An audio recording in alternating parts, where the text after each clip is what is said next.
got your daughter with me. I'm responsible for your child, for the overnight sleepover or whatever it is. And now you got mine that you're responsible for. And then you come and call us to a restaurant and say that, even if again, the business didn't work out, okay, that's fine. But you're telling me that you got somebody packing up our stuff at the studio and you have armed guards to keep us from going in. And you got my kid. I got your kid. Where did that come from? So, like Adam said, it's a little bit, I've come to let it be what it is, because like Adam said, I'll never take it away from the fact that we would never be in Atlanta if it wasn't for Montell Jordan. Let me repeat that one more time. Mm.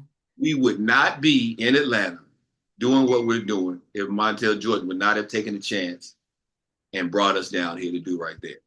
But that being said, I'll never forgive him for that.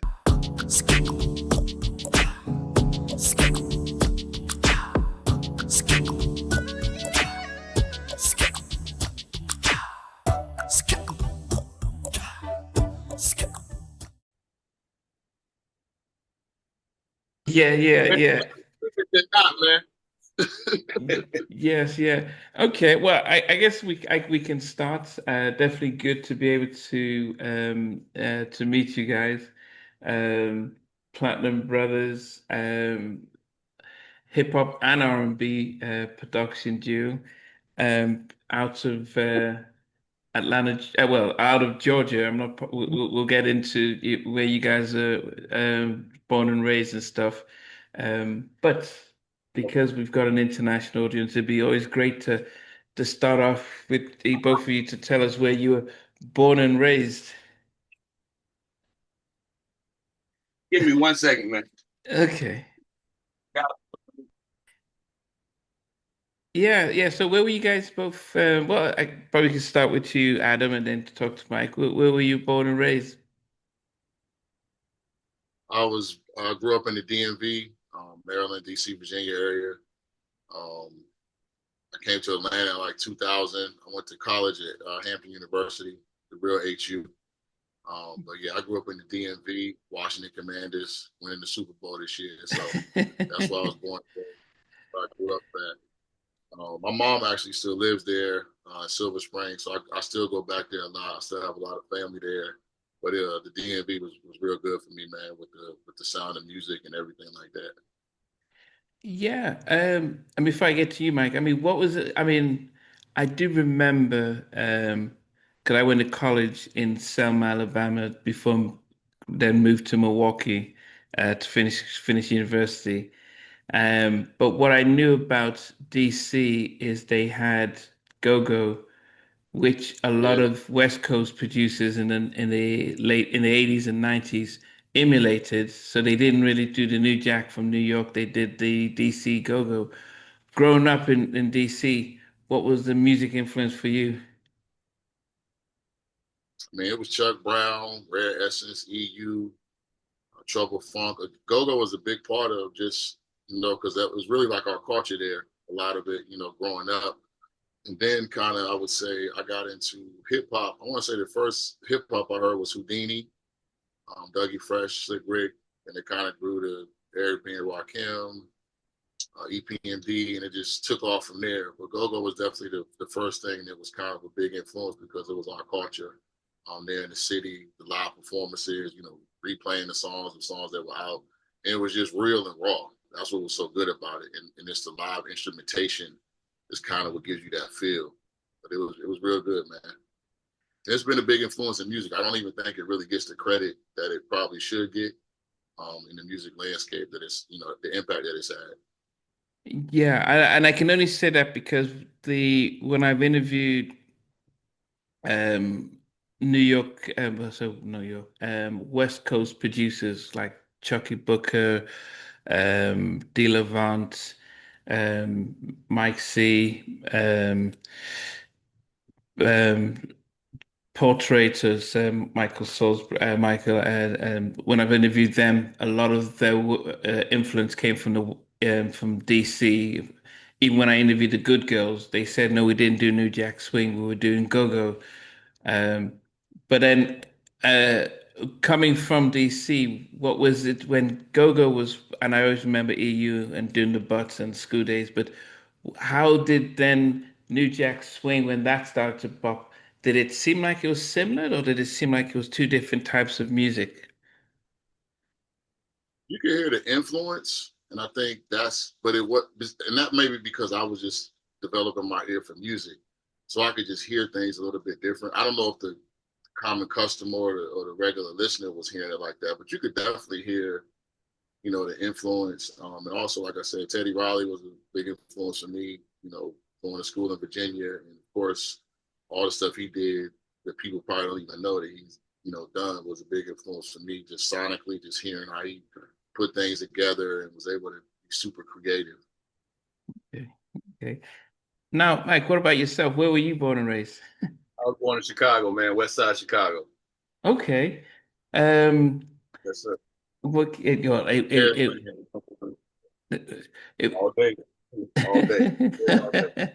Now I mentioned I lived. I spent. I went to university in Milwaukee, Mequon, actually, just outside of Milwaukee. So, Chicago, and then yeah, so we used to go down to Chicago every other weekend and stuff. Um, what was it like growing up in Chicago? Because I know on the news we tend to see South Side, lots of troubles happening in the South Side. But what's it like growing up on the West Side? Yeah, when I was growing up, that was the West Side was where you didn't want to go to. We used to go to vacation on the South Side. That was going to, the rich folks side of town. Is going over there. So, it's kind of, I want to say it's probably kind of even now where you got both West Side and South Side are kind of rough over there right now. But when I was coming up, West Side was where it was. You didn't want to, you didn't want to come that way. They put it like this: we traveled there, they didn't come to us. They didn't come on the West Side. We went to the South Side when we wanted to. They didn't come on our side. What was okay, hold on one second. my light was okay earlier. Okay, so I guess we just have to pause slightly so that we could change location, which is much better because when we started off, I could see you guys, but I guess the audience couldn't really get a good picture of you. So at least this is much better, in the Magic Studio. But Mike, you were talking about growing up in the West Chicago and it being challenging. Music-wise, what was the kind of music scene in Chicago at the time? At the time, we were in the house music. That's what was the that's what was going on when I was coming up. It was house music and stepping. You know what I mean? That was pretty much the gist of everything. Hip hop hadn't really crossed over into Chicago when I was growing up. So, we were dealing with Ron Hardy's, Steve Hurley, Gene Hunt, Frankie Knuckles. We were dealing. That was the gist of what we were dealing with at the time, what we were listening. Okay, okay. Even recently, Terry Hunter, is he? Yeah. Yes, yeah. I've one of my favorite guests is Shantae Savage, Okay. Okay. and yes, and Well, I loved what she and Steve Hurley did with "I Would Survive." I didn't realize it was a cover, but yes, and I think it was strange that Chicago had the house music scene because, as I mentioned, in Milwaukee we were getting most of our music from the East Coast and West Coast, but not as much from Chicago. So house wasn't known at that time. And when I was in Alabama, it was a lot more um, southern kind of, tag team and kind of southern kind of music from Atlanta and Miami and stuff. But right. growing up in Chicago, then if you're doing a lot of house, so R&B itself, because Adam's talking about EU and go-go and stuff. So that wasn't on the radio station for you guys. It was just mainly house. No, I mean we had R&B, but at that time, when me growing up, R. Kelly wasn't out then. There wasn't, you didn't have a lot of the It was the, Shaka Khan. It was the mainstream Okay, artists. okay, We had Ready for the World, those type of artists. We would get, those type of artists playing, but it wasn't like it was just a lot of just straight R&B. Again, it was Stevie Wonder. It was still those type of okay, artists that were out at that okay. And then, I mean, and I guess this is for both of you guys then. How did they transition into music? Because, as I mentioned, this is international, and most people around the world will say Americans are known for their sports. So, you're playing basketball, football, um, or baseball. How did you both, in your own words, transition into, I want to get into this music stuff? I think for me, this is before Platinum Brothers. I had a friend, one of my best friends in high school. His mom had like all these old records, so we would just go over there, hook up the record machine. We would just start listening. Then everybody know what I'm talking about. We had an SK1 Casio, like one of the original samplers. We were just messing around. At that time, I didn't know what I wanted to do, but that's kind of how just hearing like the old music and studying and educating myself on what came before us. I mean, his mom had records like galore, and they were just sitting there, and she would just let us go through them and go through them. And then when I got to college, it kind of took off a little bit more. Got a credit card, went to the music store, got a sampling machine. So in my, I think at this time I was off campus. I was in a townhouse, and I would just start same thing, chopping samples. Just figuring out what I was doing. At this point, still, it wasn't this is a career I want to go into. It was more of a just something I just love, and it was also, man, just like it was therapeutic. I just enjoyed music a lot. It Mhm. was, music is like art. So you relate to a lot of stories and stuff that you were kind of hearing. And then I did eventually. I got with these guys that rap, and this is how Mike and I met. Um, we were in a group, but it was more like a Pete Rock, CL Smooth, or Gangster. I just did the beats. I didn't rap. I don't want nobody to think that. So he had a studio. He had a studio at his house, so we were renting the studio, and that's how him and I first met when I was in college. He had a studio already, and we just connected. He had a group that he was in, and he was working on, and then we just came together. And then we ended up getting our own studio in Hampton while I was in college. So I barely going to class because that's when they started to really, just grasp me. But one of the real reasons is my dad got sick in college. He had cancer, so Wow. music became an escape. And then that was a way for me to express myself. So then he passed away a week after I graduated. But music so then it really just became like, okay, this is a passion that I have. But we never got into it because we were like, oh, we could do this and make money. It was just organic. It was never, oh, they making money. It never was like that. And I think that's why we've been able to survive so long. Not saying you don't want to make money, you do, but it was never about that. It was just an organic transition. And that's kind of how we connected. And then we both had like groups we were in. Then I think I went home for a little bit after my pops passed. And then we reconnected a little bit later. And then we was like, hey man, let's just put together a beat CD and see what happens. And then it just took off from there. But I'll let him speak on that some too. But for me, it was a form of expression. And then also with losing my dad, it was a way for me to just, it's like a therapeutic way, to just express yourself. And music was just my escape. And I just fell in love with it. Just learning and chopping and how to put this sound and how to put this together. So it's like, like I say, like an artist. So just having a studio in college, I don't know too many people that probably could say they had that. I was a junior in college and we had a full-blown studio. Wow. What were you studying? Business management, Okay. Okay. barely, because I'm in the studio all the time. But the one thing that was important I knew that was important to my dad was he wanted to see me graduate. Because I remember before I went to college, he's like, look, we got 4 years, that's all we paying for. And this before he got sick. It was like a joke, but he was serious.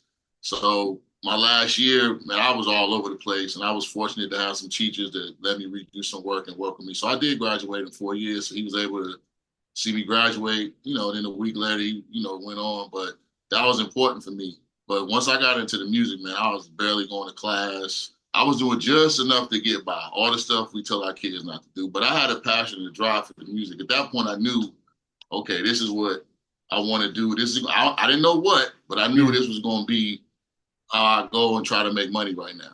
Nothing else mattered. Were you trained in any musical instruments? Keyboards, piano, guitar? No. I took piano lessons maybe for 2 weeks in middle school. I said, this is terrible. And I'd stop and I would just play by ear. My dad had a piano. So I would just mess around with that and play by ear. But I never took any formal training. Everything that I ever learned was just playing by ear, trial and error, make mistakes, being around of course, as we got into the music game, being around other great musicians that you see and you learn from, you pull a little bit from this person. But really for me, it was just the ear. But I listen and study a lot of music. So, but can you play the piano? I can play it good enough, but if I'm gonna get if I need some Stevie Wonder, I'm gonna go get Jay Hot to come play it. Okay. I know what I do. Okay. Yeah, we can play it good enough to make it sound right, but no, we're not a Jay Hot or somebody like that or guys like that that's just Luke Austin, rest in peace. Those are the guys that, they on some Stevie Wonder type the way they play. So it's like, we'd be like, replay it. He'd be like, no, it sounds good. I'm like, yeah, but you play it a little different because they just have a different way of doing it.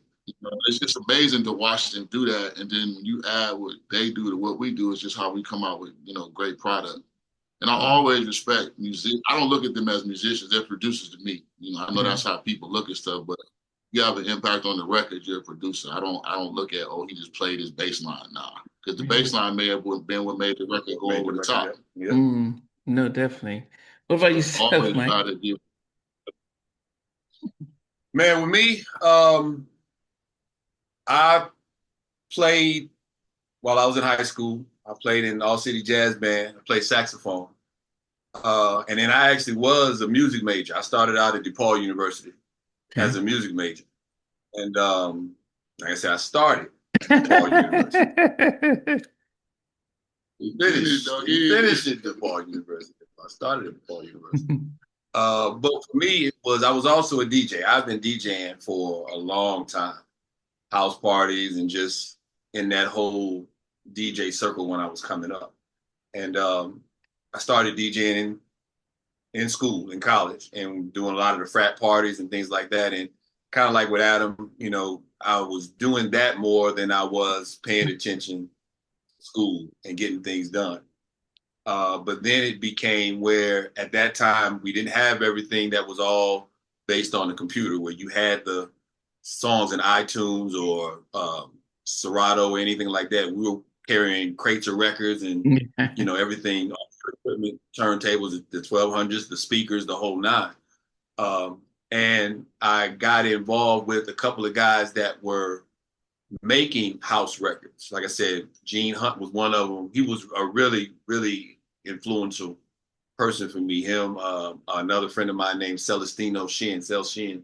They had a couple of the TR-909, TR-808. They had a couple of the machines, the 303, the things that we were using that they were using at that time to make house music. And so we would all get together. And it was kind of a friendly kind of like battle. I was on one side of the west side of really was Pulaski Road. It was like I was on one side and they were on the other side. I was the hottest DJ on my side.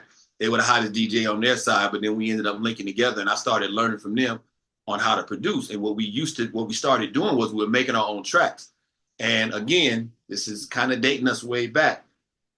All you had was the Technique 1200s playing the 12 inches. Well, we used to go and get tape decks and go to Radio Shack. We would buy potentiometers and we would open the decks up, attach a potentiometer to the transport of the tape deck. And that would actually give us the ability to slow the tape down, speed the tape up. We would turn around and go and make tracks using all of our equipment. And then we would take those tracks, hook those up to the mixer, just like we were hooking up a 1200. And we would blend our song right along with the current songs that were out. And it got to the point where a lot of the songs that we were doing, a lot of folks were liking.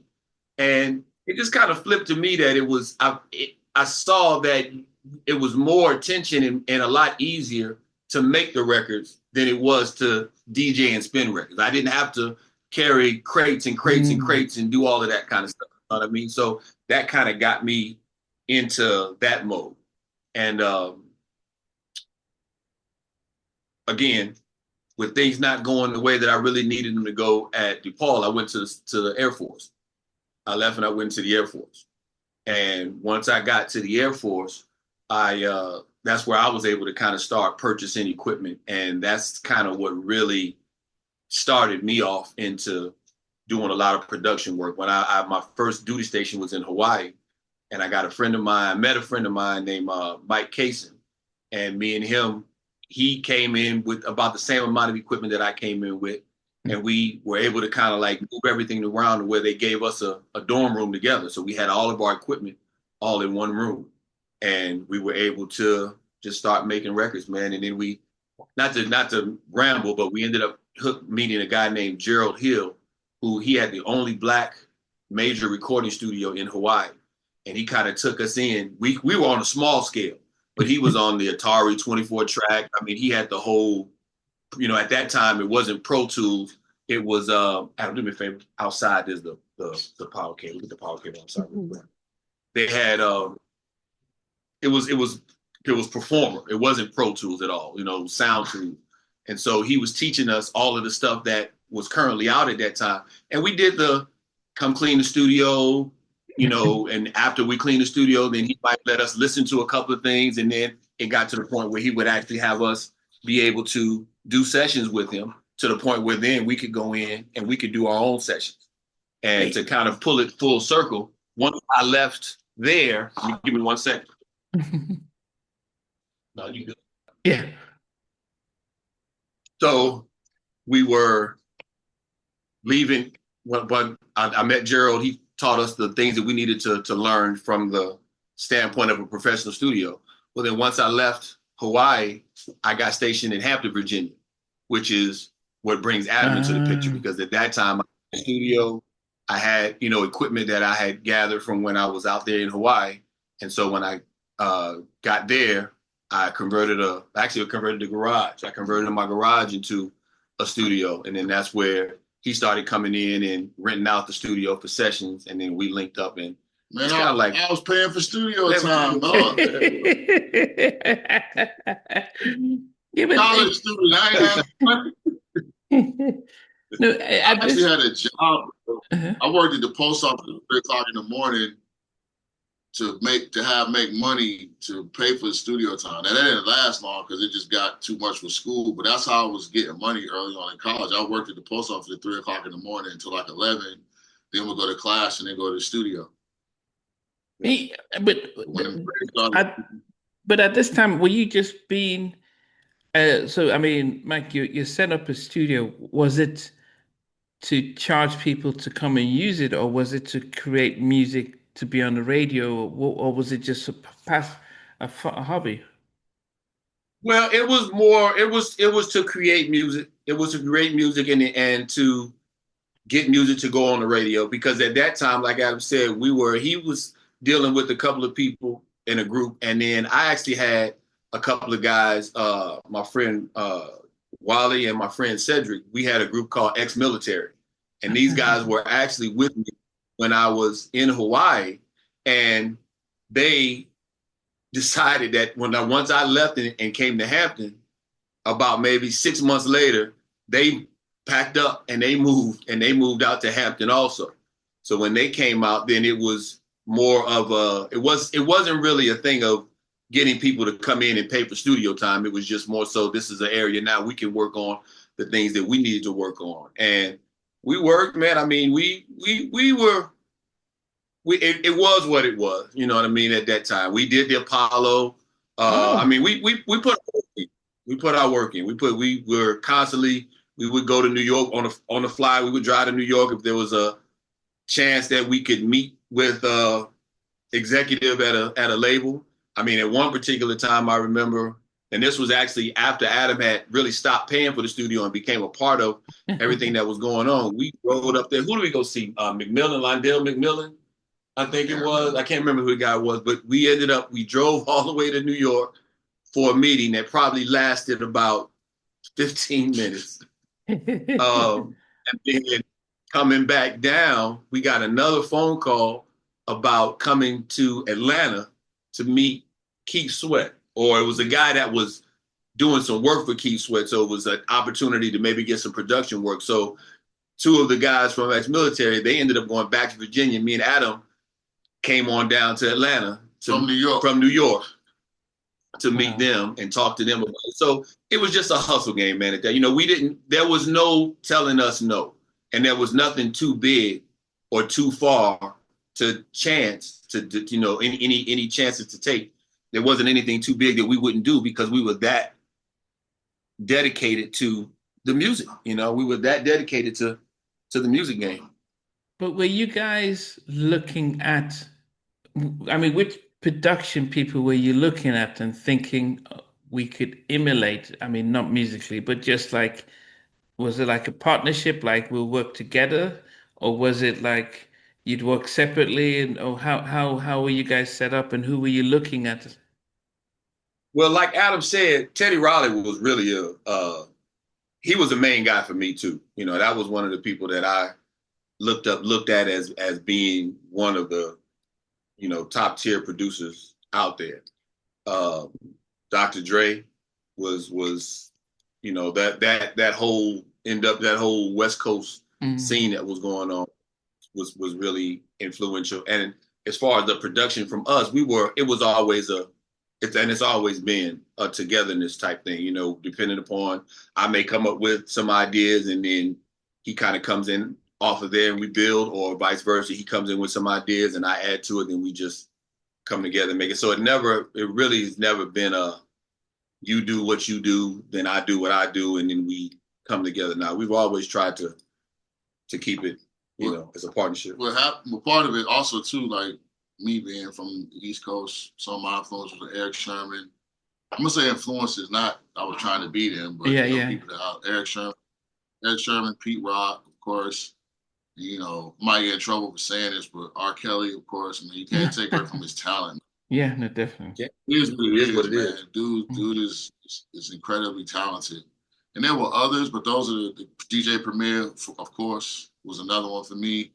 And what happened was that when Mike said he was in the group, I was in the group too, and then I was doing something else with an R&B singer. What really happened was when we connected back in Maryland, we really, like he said, just said, hey, let's just put some beats together. And that's not that we didn't want to still be a part of those groups. I think it kind of got to a point where it's like, let's just try this and see if that gets us in the door. If we get in the door, we could bring others with us. Because people were telling us that, but when you're connected with something for so long, you still want to see this work. So we make a lot of tracks, but all the tracks that we were making were going to either his artists or the people that I was doing. So we never really took the time to say, hey, let's just make some instrumental records and let's put them out there and see if we can get other artists besides the ones that we're dealing with interested in what was going on. So we made a 31 track beat CD like Baskin and Robbins, 31 flavors. 31 flavors. And 31 CDs. Adam happened to have a lawyer, J. Martin Lett, that he was using that was based here in Atlanta.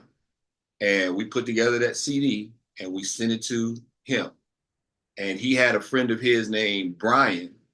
I can't remember what Brian's last name was, but Brian Calhoun. And Brian had a connection with a guy named Steve Lobel out in California. And it just so happened that Steve Lobel at the time was working with J.O. Felony and an artist named Kaz, C-A-Z. He got the CD, heard one of the songs off of it, and it's kind of a blessing and a curse at the same time, because one of the tracks that we put on that CD was a song that I had used for one of my artists. But of course, nothing ever came about it. It was just sitting there. Well, they picked that record and they literally sent it back to J-Let. J-Let called us up and said, hey, they want this record. What do we need to do to get this record? So we made the arrangements of, how much we were going to charge them for it. They booked us on a flight like that next day. We went out to California and we cut the record. Man, you couldn't tell us nothing, man. They put us in a limo. We got $1,500 for our first track. And I'm not saying that to like it's a negative. It was a blessing, because when people say they're in the music game, you're not in the game till you start really making money. Like, I'm in the music game. Okay, well, what do you do? Like, it's cool to say, but that was like a blessing. Like, I mean, I'm like, oh man, we made it, man. We in a limo. We, they took care of us like we had 10 Grammys. So that was like our first experience, and we left. I'm gonna let Mike finish the story, but we left that. We had that beat CD with us. I think we accidentally left it in the studio because Mike had cousins. I had relatives out there, in and LA. we accidentally left that CD in the studio, and I let him explain kind of how we really. Steve Lobel gave us our first placement, and to this day, like he managed Bone Thugs and Harmony. A lot of people. There'd be no Platinum Brothers without Steve Lobel. We got our first publishing deal with DreamWorks because of Bone Thugs and Harmony and Steve Lobel. Like, he's been very instrumental. He won't say it, but he is one of the reasons we had the success we had, and we're still here today. Real humble. Aaron, what year was this? Just so that we can get a timeline. It was 2000. This was 2000. This was actually, no, this because we moved here to Atlanta. Oh, it's 99. This was probably 98, 99. 99. I see. So we went to LA, we leave this CD. My cousin comes to the studio. Like I said, when we got there, I forgot the name of the studio, but whatever studio it was, I had my cousin who came in, and he came and hung with us while we were there recording the record. And we had a copy of that CD. So I gave him that copy of that CD just so he had it. And we decided, and we finished that. We finished the next, we stayed there, worked that night, went back to the hotel, came back the next morning, finished everything up, and got back on the flight back to DC, back to Maryland. And my cousin at the time was, let's just say, he dealt in the street. He just did a lot of, he just, let's just call it what it is. So we get back, and Adam's back working, I'm back working. We're just still, going by day. Matter of fact, I don't think I was working at Guitar Center at that time, but whatever I was doing, I was working regular job. Well, a few months later, we get a phone call from my cousin. And he tells me, he said, hey, you wouldn't believe where I'm at. And I said, where? He said, I'm at the studio that y'all were at when y'all came out of here in LA. So I questioned him. I'm like, what are you doing in the studio? You don't do anything dealing with music. He said, nah, I'm in here with a partner of mine. He said, he's in here working on a record for Montell Jordan. So I said, well, you still got that CD that I left you? He said, yeah. I said, go make Montell Jordan listen to the CD. He said, all right. He walked into the session from what he told me. He walked into the session, stopped the session. He said, yo, because again, he's from an area where you kind of not really want to, say no to him. And he got Montell listen to the CD. Montell called me and Adam that night and was like, hey, what's going on? What are you guys doing? And so we were telling him, hey, we're working. We were just out there in LA. We were working with an artist. We're back here now just putting stuff together. And at that time, he was in the process of moving from LA to Atlanta. So I think he told us, he said that he was going to be in Atlanta he didn't fly us out. He told us he was going to be in Atlanta on the 4th of July, 4th of July weekend. Well, that one did in DC. It was one of them. No, because it might have been, it was either there or when he came to DC, but either way it goes, he was telling me he was going to be in Atlanta. And if he wanted to talk to us. So we came to Atlanta. And we talked to him, and he took us by the building where he was building the studio and his label. Kevin Lyles was basically giving him a production label deal, and he writers and producers. Because at that time he had a number one. What he had? Get It On Tonight. Get It On Tonight. He had number one record in the country. I think R&B. Get It On Tonight was out, so he was building. He had a great game plan for what he was trying to do. It was us. He was also trying to sound focused, which he did as well. This what went on to work with Dr. Dre after that.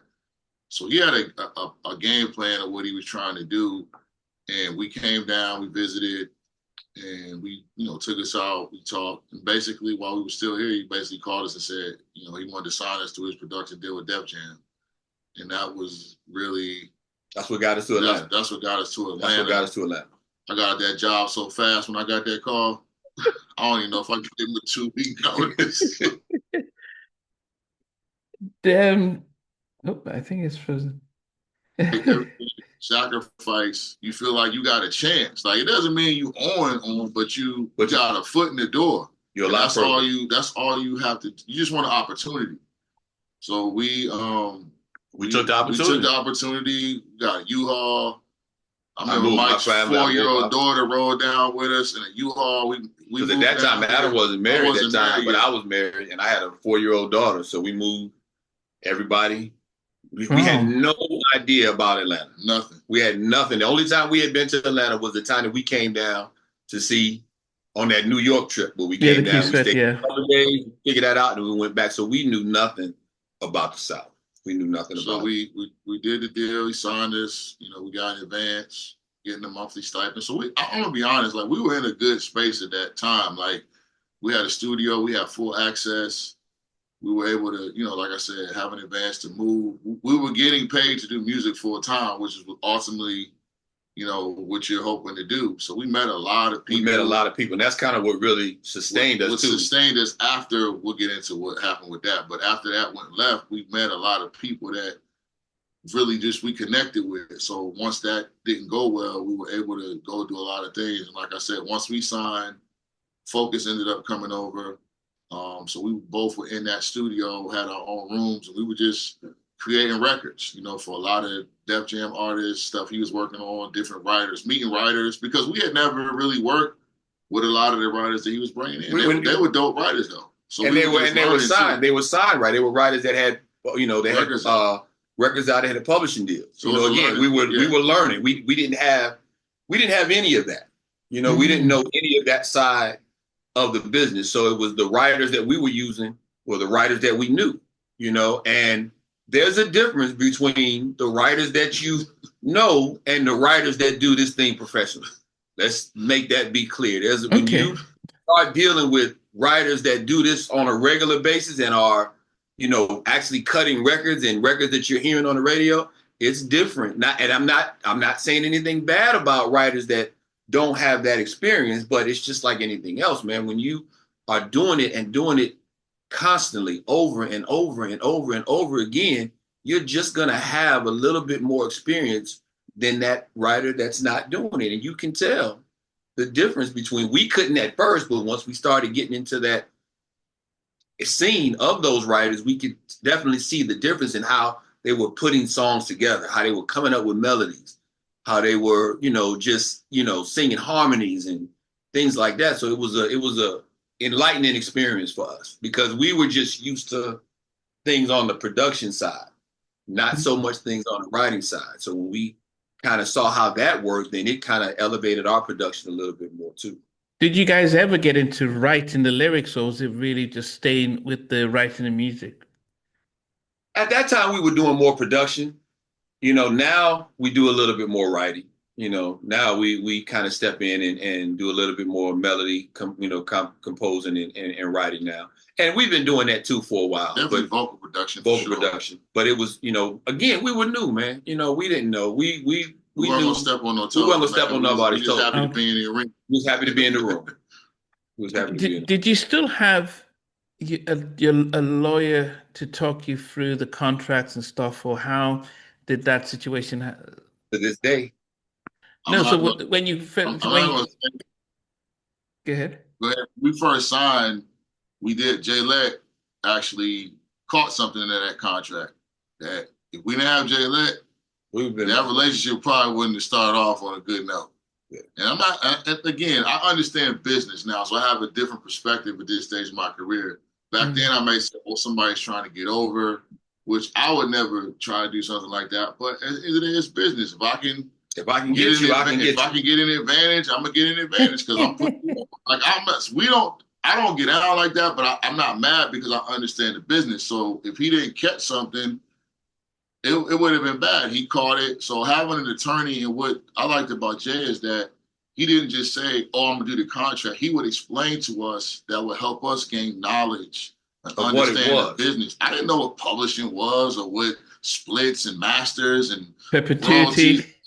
We didn't know what any of that was. Or in perpetuity. Yeah, I didn't. It's like, we're going to make trash. We're going to get paid. Like, we didn't. And I think that's a big thing to educate yourself, like, because you don't know.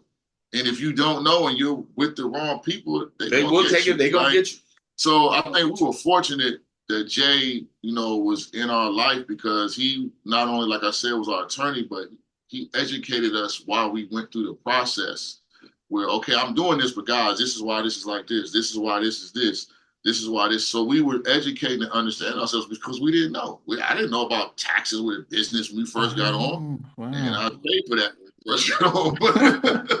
I mean, you don't know. So it's like, fortunately that we were able, we learned quickly, and we had good people around us, but you see stories and hear stories and you're like, okay, I get it, because we were blessed in a lot of ways. For all of those that are out there looking at this, those stories are real. They will get you. They will. Well,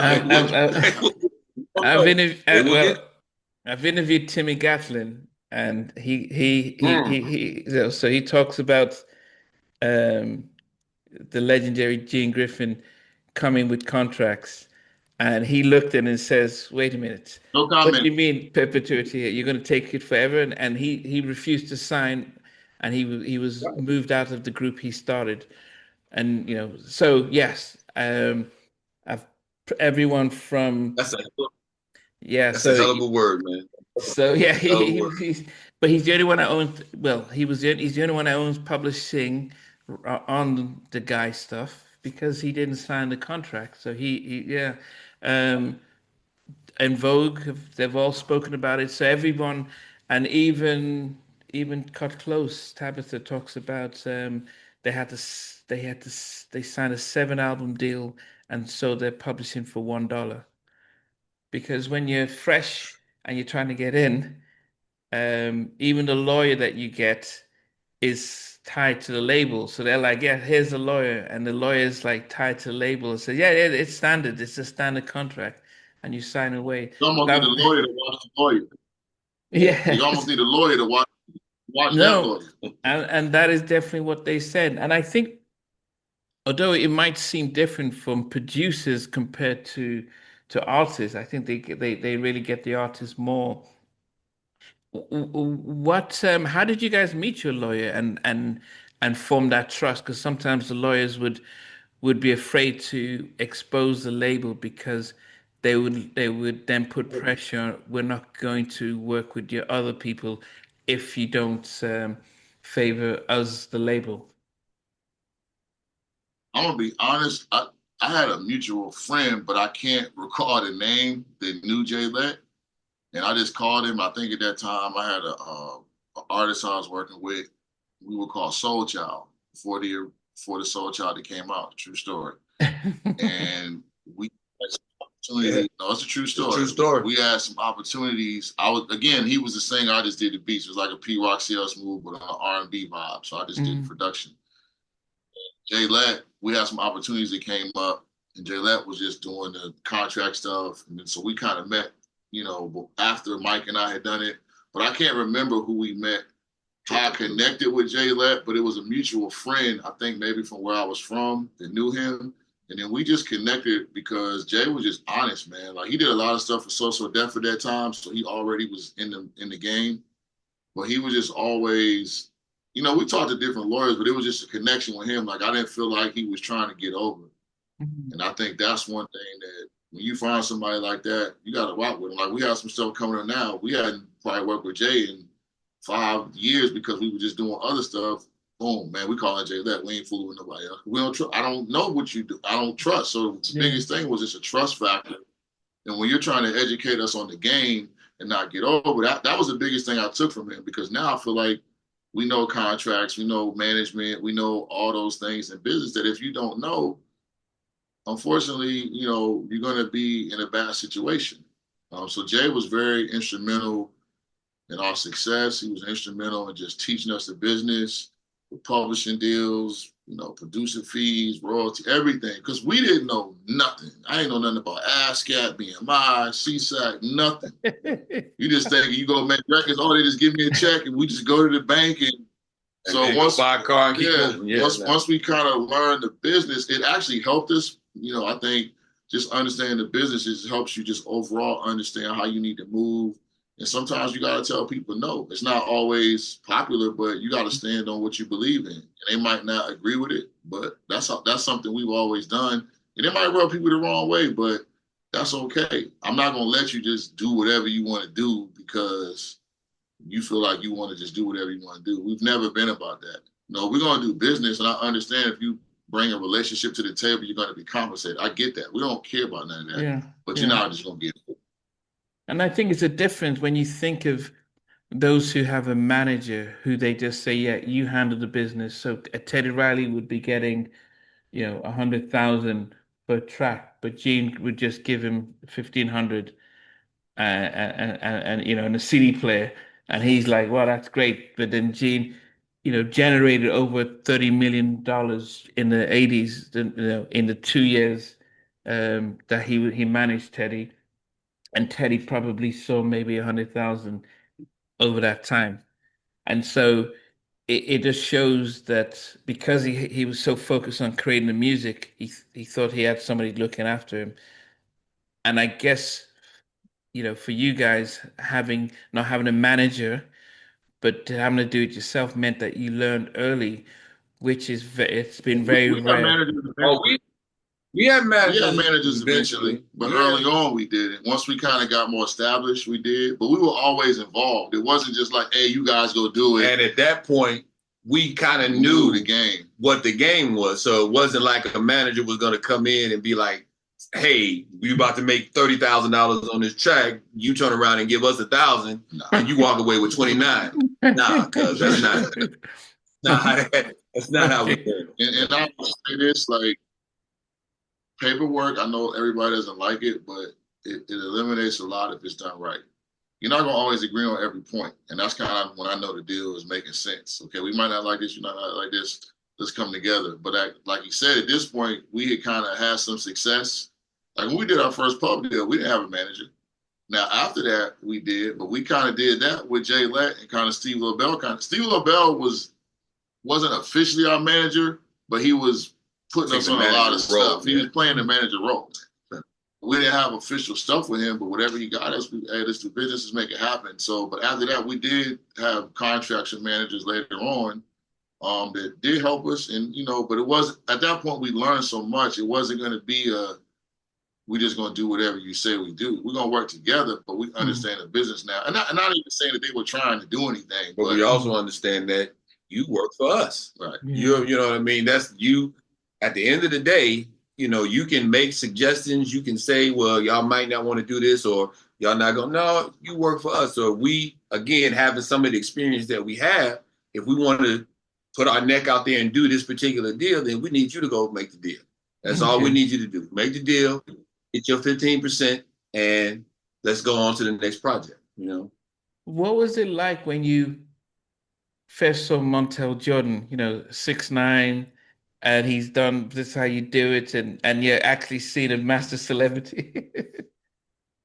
Hey, I'm gonna take this. Okay, I'm gonna be honest here because, and I think this, and I always said this story is gonna be told eventually, not in a negative way. I thought Montell was actually when I actually got in the studio with him, I didn't know how great of a songwriter he was. I mean, I knew some of the songs he had penned. When you actually get in the studio, we weren't like never starstruck or nothing like that. We've never kind of been like that because we just wanted to work. It wasn't, oh man, we've never been like maybe I had to think about it, but I've never like met someone and been like, oh my God. But it was just, I didn't know how good of a songwriter he was because you just see the songs he does. There's a lot of samples and he's doing hip hop stuff. But like when you got in the studio with him, like, oh, this dude can really write. He kind of knows what he's doing. And we had a chance to do a lot of great things. But I'm going to take this because I know Mike, I want to make sure you don't cut us off. After probably less than a year, us focused, that relationship didn't work out.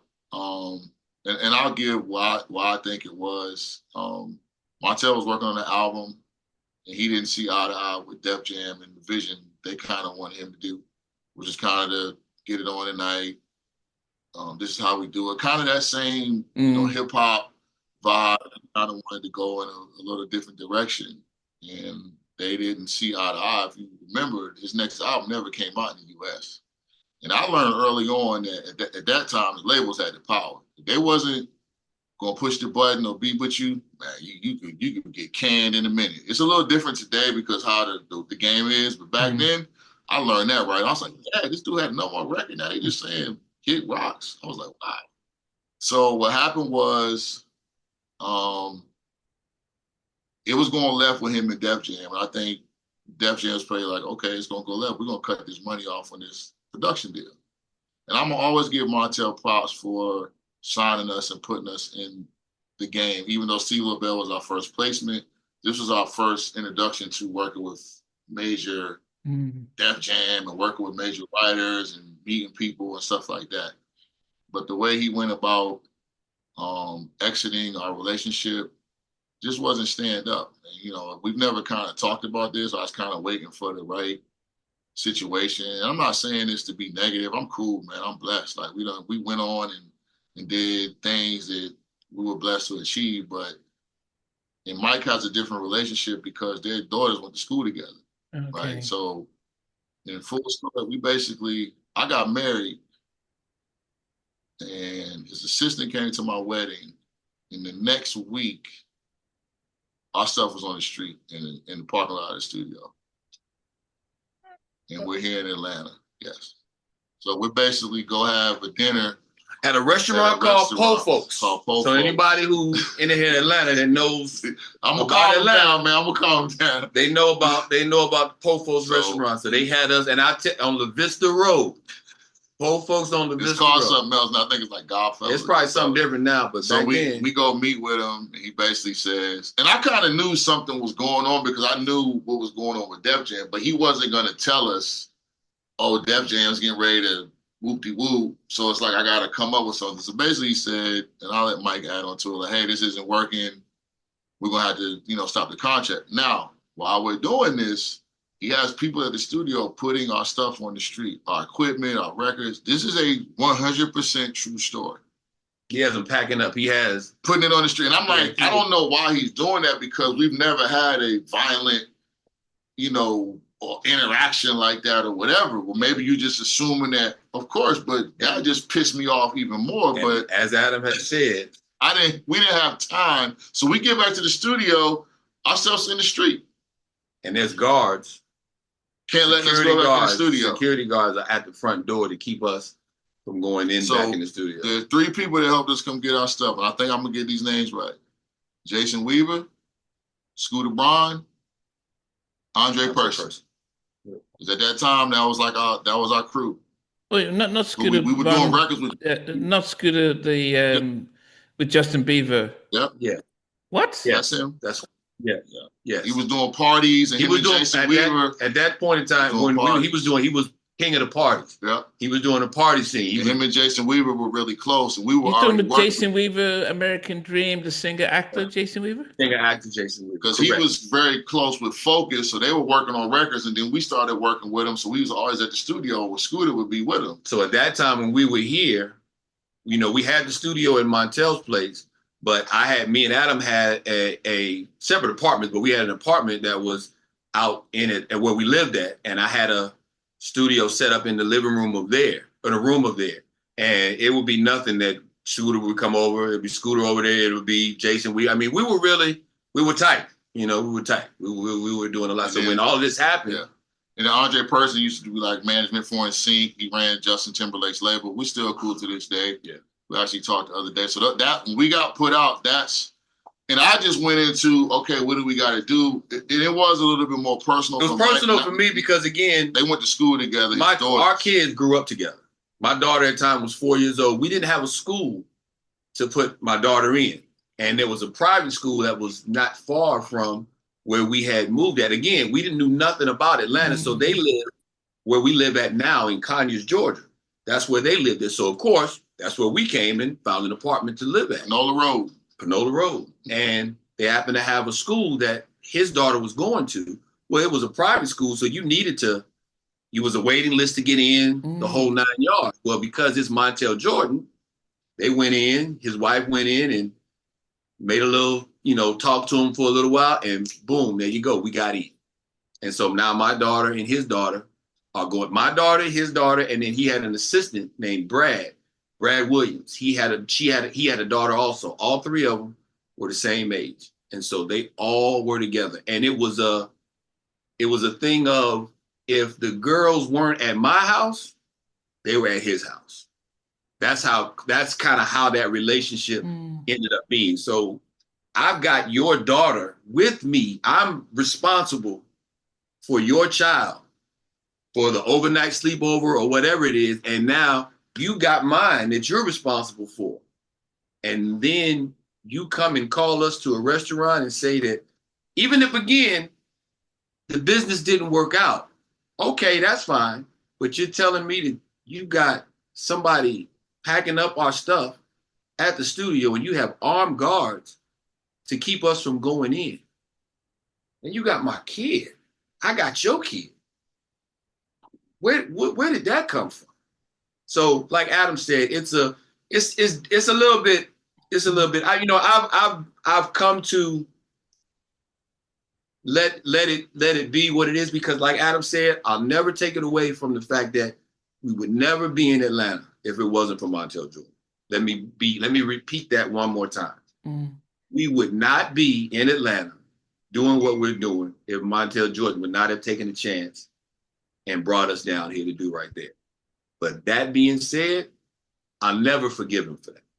But on reflection, though, what do you think would have been the reason for that? Because that doesn't seem natural. I mean, to just 1 minute pretend.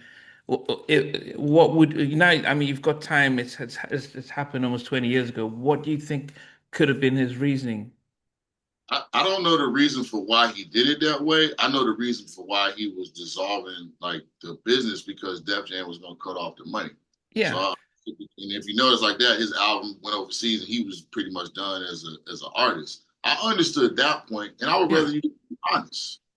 And I'm not gonna get into some all the personal stuff and stuff that we know, but we had developed a pretty good relationship with him and Focus. He actually wanted to start a production team with us and Focus called The Invisible Men, with the three of us. Focus and us didn't agree to do it, but we had something that could have been big. So it's like, I would rather you just come to me as a man and say, hey, things aren't working out, we're gonna have to do X, Y, and Z. So I can't answer that. He did call me years later to apologize. He was overseas. I kept getting these crazy numbers on my phone. Like, and I finally answered, and it was him and his wife. Now, at that time is when he was trying to convert into the church. Okay. Like, is he really calling because he's wondering if I'm gonna say something? Which, like I said, we had moved on. We had moved. At this point, we were rolling, man. That stuff was like whatever at that point. So I think maybe it was just something to clear his conscience or whatever. He didn't call Mike though, so that was like a red flag for me. Like, you called me, but you didn't call him. And I was getting these calls for like weeks, and I finally just answered it. He was like, I don't know where he was. He was somewhere overseas. He said, hey man, I just want to apologize. How things went. This was years later. Like, wow. I shouldn't have. I don't know. I shouldn't have done that to you guys. Like, that wasn't fair for you. I mean, so the question is kind of like, we never knew what was the cause of why it went that way or went that deep. Right. But it was a thing of I guess, saying from our standpoint, like, it wasn't us. When he made that phone call to apologize, then it was kind of confirmation on our part, like, it wasn't us, dude. Like, we didn't do anything for you, because if you gonna do something and you gonna stand by for it, you're not gonna apologize for it. There's no reason, because it was a purpose. I did it because of X, Y, and Z. But you call us 10, 12 years later to let us know, oh man, you know what? I shouldn't have done that, man. I'm sorry for doing that to you guys. And like Adam said, at that time he was converting over into doing a lot of stuff for the church. So, it could have been him trying to make amends with what he did and that type of stuff. But for whatever reason, we didn't call. He called us. Well, what happened to your daughter then? Did she still go to the school, or did you have to pull her away? No, they stayed. No, she stayed at the school. She's been at the school, but they're not friends. They're not the three. All three of them. They haven't. I don't think they've spoken to each other in 20 years. Because my daughter's now 29. So okay, so it's like that. I'm just trying to picture. So, how much stuff did you? Is it the stuff that you bought that you had in the studio, or was it just your your coffee mug and your plaques. Oh, No, what was the stuff that they threw out? Jason Weaver had a Yukon truck. Remember, So we had that. What'd you have, Explorer? I had an Explorer at that time. And I had like a Mazda or something. So we had all these cars, and Dre brought his car. So it was two trucks, 2 cars. I don't even know if we did it in one trip. We had a bunch of stuff. Again, at this time, this was 2000. So we still weren't doing Serato. And again, I was a DJ. So, we were sampling and from records. So we had crates upon crates. Oh, in his studio. Records in the studio. We had, just equipment because again, once we got the deal, then it was like, let's go and use some of this advance money that we've gotten to get some of the toys that we want to have to produce with. Because again, he had his studio. Montell had his own room in the building with his studio. Focus had his stuff. But again, we didn't have that kind of money at the time to go and get those things until we got that deal. And once we got that deal, Guitar Center, here we come. We were like, yeah, we need this board, we need this right here, we need this computer, we need this. So we, spent a good amount of money on production things that we wanted. And we always invested back into ourselves with the music. We never wanted to be dependent upon someone else's studio or someone equipment. We've always been like that, maybe to a fault, but we always would invest back into the business and learning equipment and getting the right mic and getting things like that. We've always been like that. Was it just you two, or did he do the same to Focus? Or no, but it ended with Focus not too long after that. That's why I believe what Adam's saying, as far as it was a business, it was money that was going on, because ours ended that way. Focus's didn't end that way, but I want to say within maybe 3-4 months. Yeah, he was gone. He was gone. Within 3 or 4 months, he went back to LA because he started out with Dre, and I don't know what happened with that. What caused him to come and want to be with Montell, but he decided to do the deal with Montell and us. But once that happened, he went back and got back with Dre again. But you got everything. Nothing was broken or damaged. When... No, they didn't tear nothing up. Yeah, they didn't damage anything. But the fact that we couldn't pack our own stuff up was just a shock. What did that do to both of you? The shock of it all being thrown out there. Did you That hurt. That hurt me. I don't know what his reaction to it was. I went back home and I was sitting with my wife because, again, he's by himself. I got a wife and a daughter that I just moved down here. So I broke down, man. I didn't know because at that point I had no recourse. I had a daughter that was in school that I was spending money, private school. Making that, my wife at the time, she was teaching, so she wasn't doing anything that was making. I was the one that was bringing in all the money that was being used to do everything, man. So it was kind of like, dude, what in the heck do you do now? I got married a week before this happened, but my wife was still living in Maryland. Yep. She didn't move down here yet, but I got married. Montell actually gave me a wedding gift. That's what's funny about the whole thing. His assistant, before this happened, or he flew me and his assistant went. Me and his assistant flew to the wedding. They flew him to my wedding. We flew to the wedding. We went to the wedding that day. We stayed for the reception and flew back out that night and came back to Atlanta. But my wife didn't move to Atlanta just yet because of her job. But we got married. I came back. We kind of dated like in separate cities like that until she eventually did move down to Atlanta. But yeah, so I got married the week before. I'm not gonna say I wasn't pissed. I was, but at that time I just went into, okay, we gotta keep going. That's what I was thinking. I didn't have time. So at that time I had a 2-bedroom apartment, but it was just me. So we turned the other bedroom because that's where we put all the equipment in. We had mic, bathroom, or the living room because I was just by myself. So I had a 2-bedroom, but it was nothing there really, some furniture. So that's where we put everything to just keep. Kenny Hickson was writing with us. He wrote Emotional for Carl Thomas. He lived in the same complex that we lived in. So we got really close and started putting our heads together, writing records. Then the irony of that with the Def Jam thing is JoJo Brim was an A&R at Def Jam. So after that happened with Montell, I think he called us a week later and said, hey, I want to manage y'all.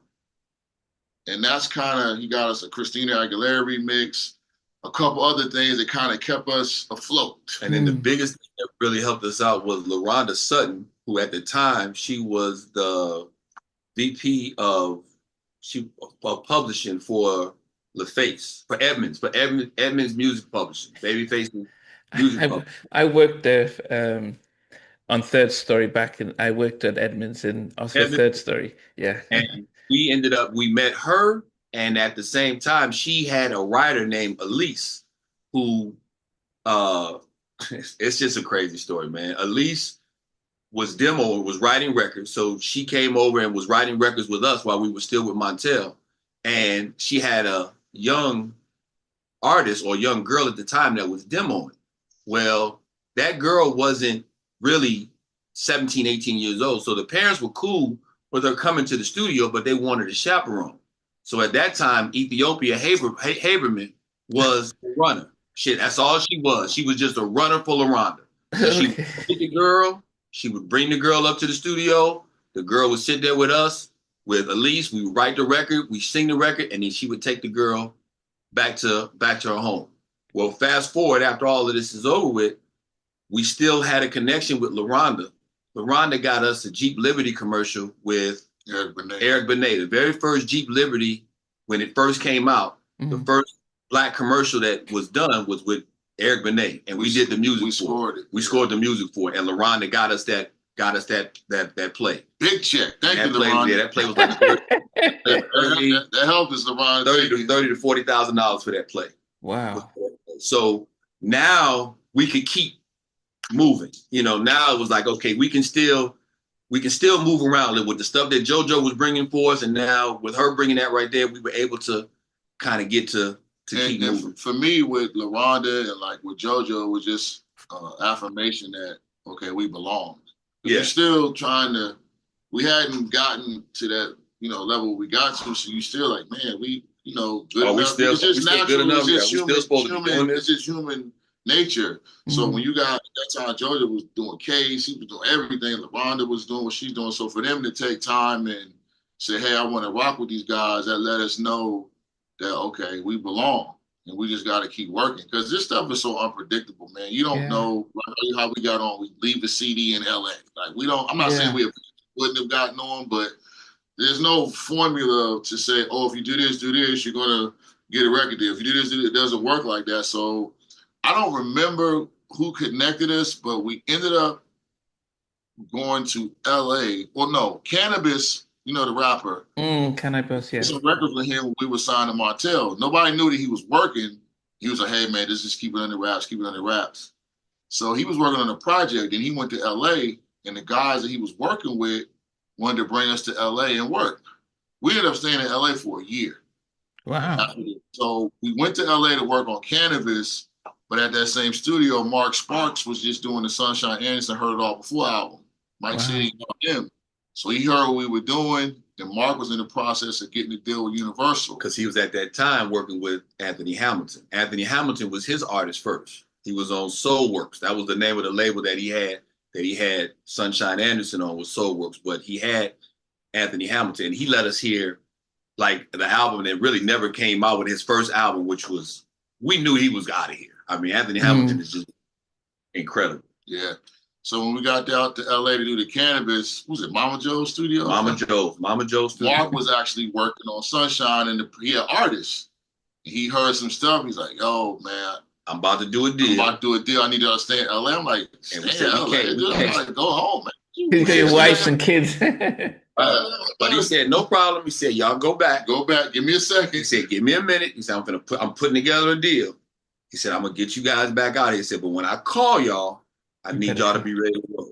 So we dip on back. We come on back. That's when I started working for Guitar Center. And I was working at Guitar Center, selling keyboards to Andre 3000. It was what it was. We had to eat. Yeah. And he made that phone call. We gone. And he made that phone call. I remember that to this day. He made that phone call. We had an ASR 88 no key. That's what we were doing all of our production. And we had an ASR 10. And we had ASR 10 too. But while I was working, he made that phone call. Adam called me. He said, yo, man, Mark just hit. I said, what's going on? He said, yo, he got flights for us leaving out tonight. Red Eye. I was like, dude, are you serious? I said, I'm at work. Hey, tell him you out, dog. He said, yo, tell him you out, dog. I went to my manager at that time. Mike Split was his name. I said, Mike, And what he told us was, he said he had done his deal. He said, but he had us a record on Will Smith. He said he had taken some of the records that we had sent him and what we worked on. He said, I got Will Smith on one of you guys' records. I went to my manager. I said, yo, man, I said, I got to go. I said, I got to leave right now. He said, what's going on? And I told him, I said, man, we just got a record placed on Will Smith and we got to go to LA and I don't know when I'm coming back. And he was like, well, you got to do what you got to do. I said, oh, by the way, I said, I got an ASR 88. Do we have a case upstairs in the thing? Because I didn't have no flight case to put it in. He was like, yeah, man, there's a flight case upstairs. Wow. So he let me go up there and get that flight case for 88. Got it back to the house. Took all our stuff. Packed all that stuff. But we took all of our stuff with us, man. We was in that flight that night about 12, 1 o'clock in the morning going to LA. And we stayed out in LA for I came back a couple times because eventually my wife became pregnant. So I would come back maybe 2 or 3 times. And at this point, I would come so back. Remember I told you, at this point, my wife had just moved to Atlanta. Then we get the call like 2 weeks later, I'm gone. So you already know what. How did they take it? I'm blessed to pick the right one, but you know that was just what it was because you can't predict it. So we packed up our stuff. We went out there. He had us in a hotel at first. We had our equipment initially set up at the hotel, but then he ended up getting a building. We had our own room. Yeah, he rented out a whole complex. So he had us and like 3 other sets of producers. He had gotten a deal. He had gotten a production deal with Universal. With Universal. May have been a label. We're not sure. And he basically had all in-house producers working on. He had a female named Kiani. He had an R&B group that was a Jodeci type group named Black and Wild. And I think there was one other group that he was at ED and Eric Donnell, who we actually did an album with later. We'll talk about. Yeah. So he had those 3 out there, and those were the people that he were. What ended up happening was Anthony Hamilton's situation didn't go, I guess, how they needed to. We don't know what happened, but apparently it didn't go the way that he went, and Anthony Hamilton ended up going someplace else. But there was another guy named Eric Donnell, they called him ED, who was really in that same vein. So he kind of stepped in, came that person for him on that level. But that's what we ended up doing on that right there. Also being back in LA, it allowed us to reconnect with Steve Lobel because he was out there. And So before we moved to out of the hotel to the studio, we were in the hotel making records. And that's what we made Get Up and Get It for Bone Thugs and Harmony. And we sent that to the beat to Lobel. Lobel said, yo, I'm gonna get Bone on this record. And they got it on the record and ended up becoming a single for them. So we got 3LW on it, and it became a single. And when I tell you, man, that was the most, I guess, enlightening thing that has ever, I know for me it was the fact that, you know, when you listen to the radio always has that drop of the top 4 or 5 songs, and they'll play them and say, yo, Hot 107.9, we play the hits, and then they'll play snippets of 3 or 4 records, and then they'll go into the record. Our record was one of those records. So we would get up at any point in time in LA, going to get something to drink, going to get something to eat, and we listen to the radio, and they're like, yo, we play the hits, and they'll get up and get, and we're sitting, I'm just sitting here like, man, this is freaking That was the first crazy. time. That was the first time you in LA and you hearing your record on the radio driving down LA. That was a surreal moment. That was so. And when I tell you, it happens like this. Like as soon as that happened, Billboard covers. We were at 2-page spreads in Billboard magazine. I mean, it was through the roof. We got our publishing deal based off that one record. We got our first publishing deal was with DreamWorks. And we got that deal based off that record. Shout out Leotis Clyburn. Leotis Clyburn signed us at DreamWorks Publishing and got us a publishing. That was based again off the Steve Lobel. Off the Steve Lobel. Because we were doing stuff for like, you know, Lazy would do solo stuff. He would do Mo Thugs. And we were doing that. We actually did a lot of stuff with DMC. And I got to give from Run DMC. Jennifer Gunderson. She was the one. Jennifer Gunderson was the one that Steve Lobel got us the play with Bone Thugs, but Jennifer Gunderson got us the meeting with Leotis at DreamWorks. And that's what we ended up getting that DreamWorks deal. My goodness. But it was surreal, man. It was Yeah, that made all of the stuff that went on back at home. That made all of the Montell, all of that stuff, man, was kind of like, yo, whatever with all that. There's no piece to that though. So we're on the phone with the label. They're like, yo, we're gonna make this a #1 record. We got the video shot ready. The video ready. Busy Bone doesn't show up to the video. Record shut down. So at that time, I can't remember who the person was that was in charge. But whoever the lady's name that was in charge, she was in charge. In the studio. She was in charge of all of the major radio stations in LA, New York, Chicago, all of them. So it was kind of like when she pushes the button, when she says this record is gone, it goes out to everybody. There was a summer jam that was in LA, and Bone Thugs was the lead artist on that summer jam, and we were all on the call together, speakerphone. She said, and that time everybody was good, and even Busy got on the record, so we got everybody on our single. Everybody was on there. She said, but Busy at that time was doing Busy stuff. He was still kind of wacko jacko, man. But she goes, if Busy shows up for the summer jam, this record is out of here. She said, I'm pushing the button. She said, but if Busy does not show up for this summer jam, I'm cutting this record off. Wow. Summer jam came, Busy didn't show up. When I tell you, it went from us hearing that record 30 times a day on every damn station, down to almost 10, down to 0. Wow. She cut that out immediately. And they went to the Phil Collins record. Was the second single, was the second record on that album. And they went to that record. I don't think he was on that record. Yeah. It was a lesson too. It was a lesson, learning the music game. Yeah, it was wild, dude. It was wild. We couldn't believe it, man. We couldn't believe that #1 that he didn't show up to that, because we were all there waiting.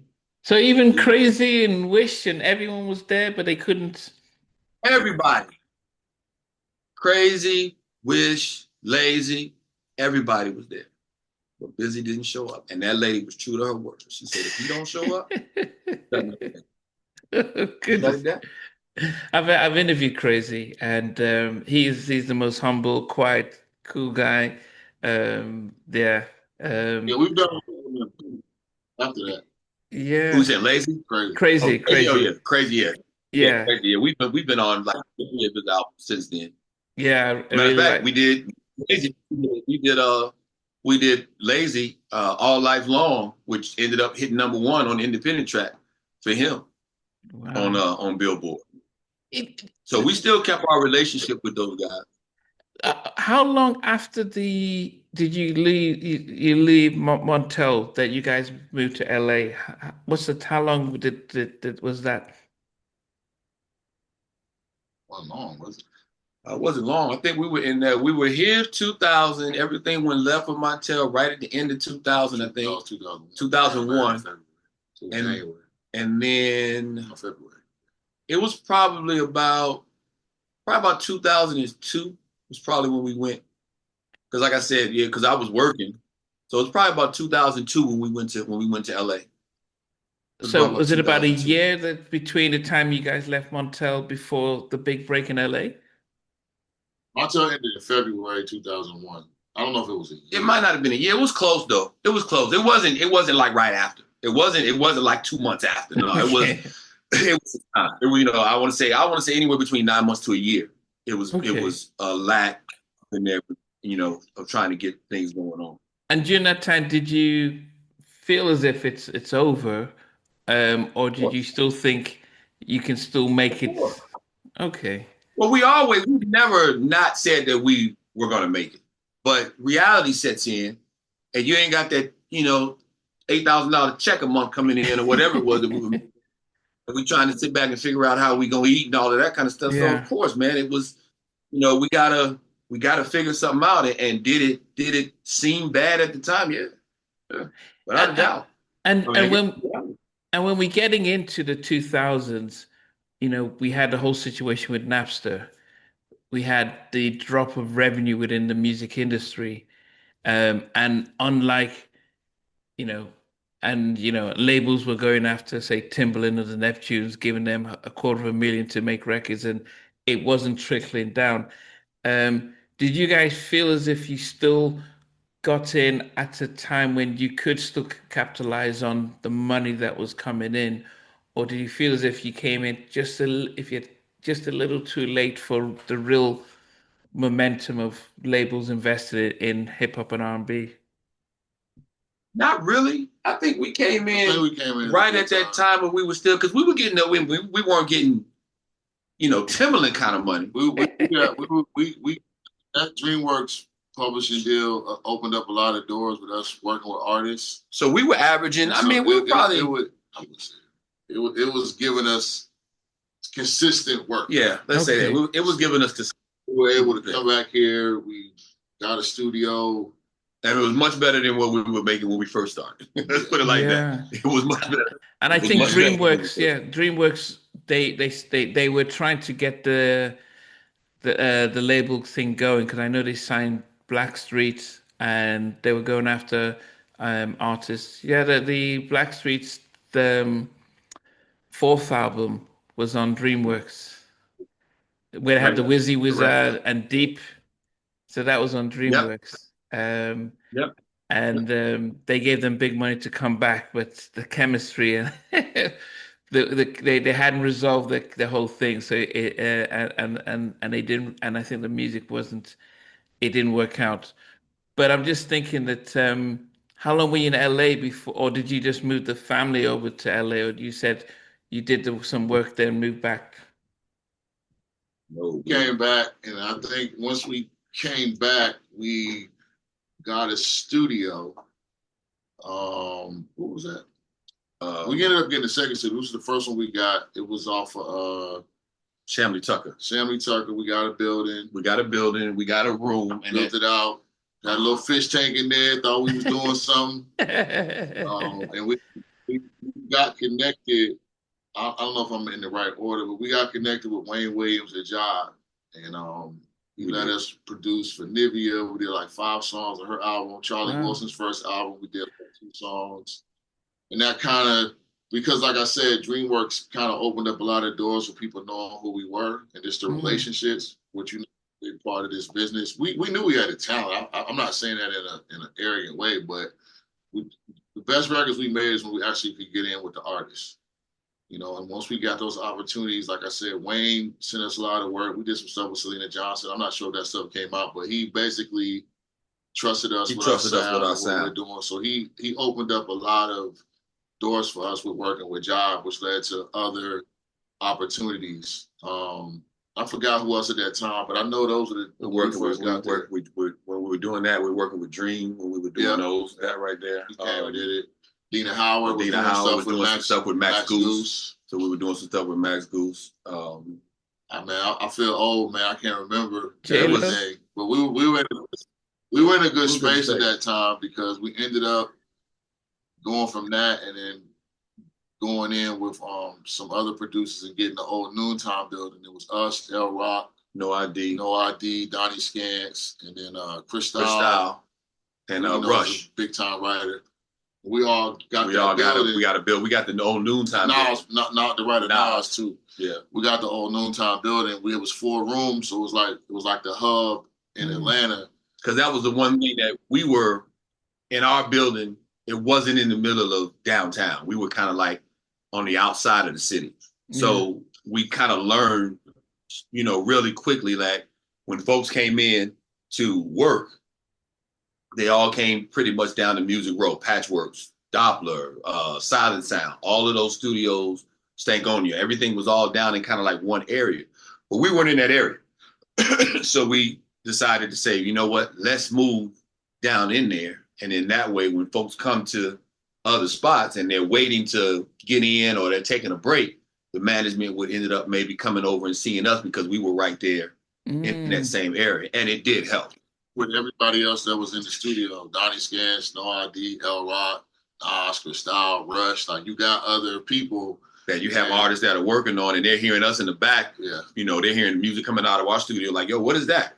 Who's back there? We fulfilled our DreamWorks deal. Part of why we were able to move to that studio is Universal BMG gave us a new publishing deal, which was a lot more, not gonna say a lot, it was more than the DreamWorks deal. So it put us in a position we could move to this studio and it made sense. And then we were on the Keyshia Cole reality show for season 1. In the studio, it just opened up so many doors being there with those other great producers and writers. Because it's like we might be working on something, but then they might go to see you, or somebody might be there working with L Rock. And I think that's how we got that. Definitely how we did Bobby Valentino. Because Bobby Valentino was working with somebody else in the room. He was working with Donnie. He was working with Donnie. He came down, heard something, and there was no weird energy there. Everybody was cool. It wasn't, I'm gonna just keep everything to myself. And I think that's what really, I mean, that place was jumping, man. Every night, all night, everybody was there. And that kind of... And I'll give another shout out. I'll give a shout out to Capriccio. Cap. That was his vision. That was his. We were all kind of looking for, because at that time he was managing Nas as a writer.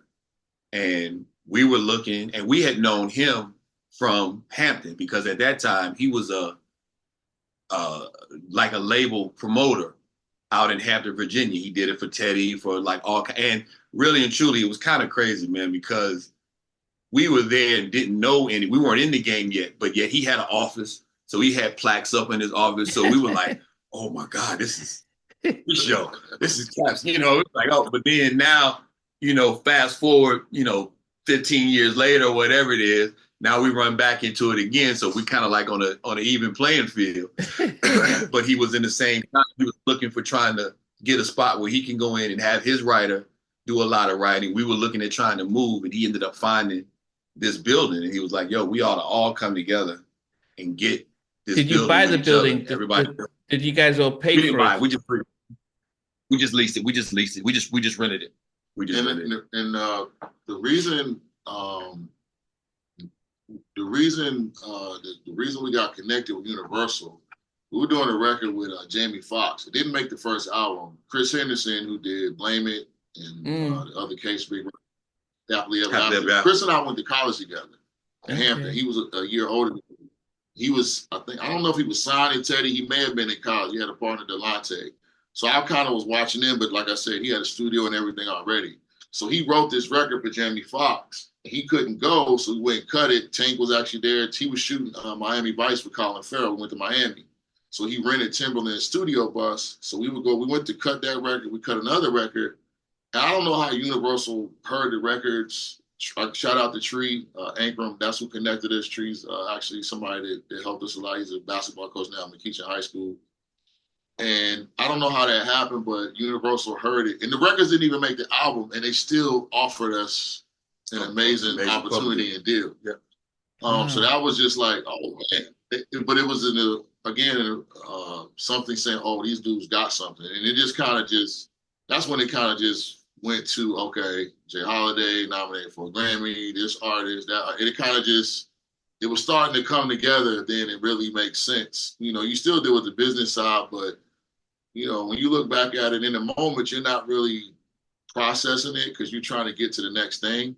But when you really sit down, you're like, man, you blessed. I know artists that just trying to get a placement that never been known or produce it. It's just, so it kind of gives you a little bit more perspective of, man, we've been blessed to go through some adversity. But doing still, something right. Yeah, we're doing something. We're doing something. And this is where we're supposed to be. That was the biggest thing was you always got to find your purpose, man. You know what I mean? You're always looking. You're always looking for your purpose. And I think, like Adam is saying, just the circumstances and things happening in the way that they just kept happening, a downplay here, then all of a sudden, okay, I got you. And the downplay here, and the Lord comes back and says, yo, okay, don't worry about it. I got you. We're going to keep it moving. And it's always really been like that. If there's ever been a time where we've been stagnant or things just weren't going well, and we get that thing in our head of, because it's been there, I guess this is, this might be it. We didn't try what we can do, and this is where he decided to go ahead and cut us off. The music business will test your mental, boy. And then all of a sudden, boom, we get a phone call out of the blue. It's like, hey, I need y'all to come out here and do this particular thing. Come work on this project with us. Come work on this. And we're like, yo, where did that come from? We're like, well, we kind of know where it came from. I guess to keep us. I guess there are two questions I have, but I guess the first one would be the two of you, because I've heard Jimmy and Terry talk about their relationship and their partnership, that no contracts, just a handshake and stuff. Um, and then I've interviewed both Tim and Bob from the Tim and Bob production. But how did the you guys come together with an arrangement as to how you guys would work and how you guys would talk about the business side of things between the two of you? To this day, we do not have a piece of paperwork signed between either one of us. There's no paperwork signed between me and this man. We've never had one dispute over publishing or money. We had one fight. He probably don't even remember. We had one fight in J-Les' office. I don't know, and I can't remember. I can't remember what it was about. It wasn't about no publishing or money. I'm 5'9", about 5'10", something like that. And at that time, I was probably about maybe 220, 225. Adam is 6. What? Nah, man, don't listen to this. Adam, I'm 5'6", man. Adam probably about 6'3". At the time, he was probably about 285, 290, something like that. And there was something that happened, and we met at J-Les' office. He was sitting on the other side. I remember. I was sitting, and we was, we were going, to this day, I couldn't remember what it was. That was the only time that we've ever had. We've known each other since 1993. That's the only time we've ever had it. And I can't remember what it was. And the thing is, I think it's because we've never had a dispute about splits or money. The only thing the thing that I think it works is that when we come together in music, we're the same. But outside of music, we do different things and we like different things. So it's not like, there's things I'm into or things that he's into or things like that. So you still have a personality that's different. But I think the one thing that always connected us was the work ethic. It's not about money. It was never about money. We can't do this. We can't do that. Or you're going to get this right here and I'm going to get this. Or you didn't work on this that much. It's a whatever it takes attitude. And we both have our roles in certain situations. I know there's certain people might say, man, you talk to them, man, I'm going to be, But it's cool because it works and we know like how certain situations work. So it's kind of like why I love sports because it's a team concept. You can't have success without everyone doing their job. Yeah, the wide receiver is great, but if the offensive tackle didn't block, the quarterback don't even throw that pass. So it's kind of like how I just look at music. Like while we said about musicians, yeah, we might come up with the concept and say, hey, we need you to play this bass. That bass might take the record. So I'm not just going to stall out a musician and be like, yo, just come in and play this thing and call it a day. Production credit. I'm going to give you some points on it. And that's just how we've always been. But it's also why I can pick up the phone and say, and it's right there because we try to do, have we made mistakes? Of course. But nothing where we just doing wild business and stuff like that. That's just not in our DNA. I think at the core of it, we're good people. You know what I'm saying? I think that's another thing that sometimes can be a bad thing because you try to be a good person. And music sometimes, there was a point, man, where it was turning me into somebody I ain't like who I was because I was just angry. I was just becoming something. And I had to step back for a moment because the business, I love music. I just don't like the music business. And we look and we see that your platform is big. Your platform is out there. A lot of people watch your podcast and see. So that being said, if there's anybody out there that we did not give credit to or that we didn't do something, please get in contact with us and let us know. If it was done, it was not done purposely. If it was done, it was him. But it wasn't done. It was not done purposely. Please get in contact. Because again, like I said, we've never been like that. We've never been to the point of saying if it was out of our control, then there was nothing, you know what I mean? If there was something that somebody needed or somebody had done, but we were being paid from the label was taking care of, because there's been situations like that also. We had a very good relationship with a writer, and we had a relationship with the label, and the writer at that time wasn't as big as they are right now. They were just getting started, but the label was an independent label that was perpetrating itself as a major label. That was how they were spending money on promotion of the artists and things like that. They were really putting themselves out there, making themselves look like they were Universal when they weren't that big, but they had money and they were spending it like that. Well, we had relationships with writers at the time, and we got this particular writer to come and help write a record for us with this new artist. And the writer, of course, was, sure, let's write the record. Well, when it got time to do the writer's fee, we of course went to the label and said, hey, this is what the writer needs for a writer's fee. We need to get that. Nah, he ain't got nothing out. We telling them, man, you need to pay this. What do you mean he don't got nothing out? Pay this man his. We were like, don't even pay. It wasn't nothing crazy. We were like, yo, don't even give us. We don't want nothing. We want this project to fly, and having this kid on this record is gonna make this thing move. It was a great record. Pay this man. Nah, man, no, we don't. So we had to go back to him and let him know. But again, looking at it in his eyes, he's seeing all of this money that this label is using, putting the artists on city buses, telling them up, putting billboards up and all that. He's like, nah, man, y'all playing me. Oh, he thought you guys were doing it. But it wasn't us. But it wasn't us. It wasn't us. But again, he was on his way moving, and he did. I ain't gonna put no name, but he. But did you guys ever resolve things, or did he still think it was you guys? We're cool now. We didn't.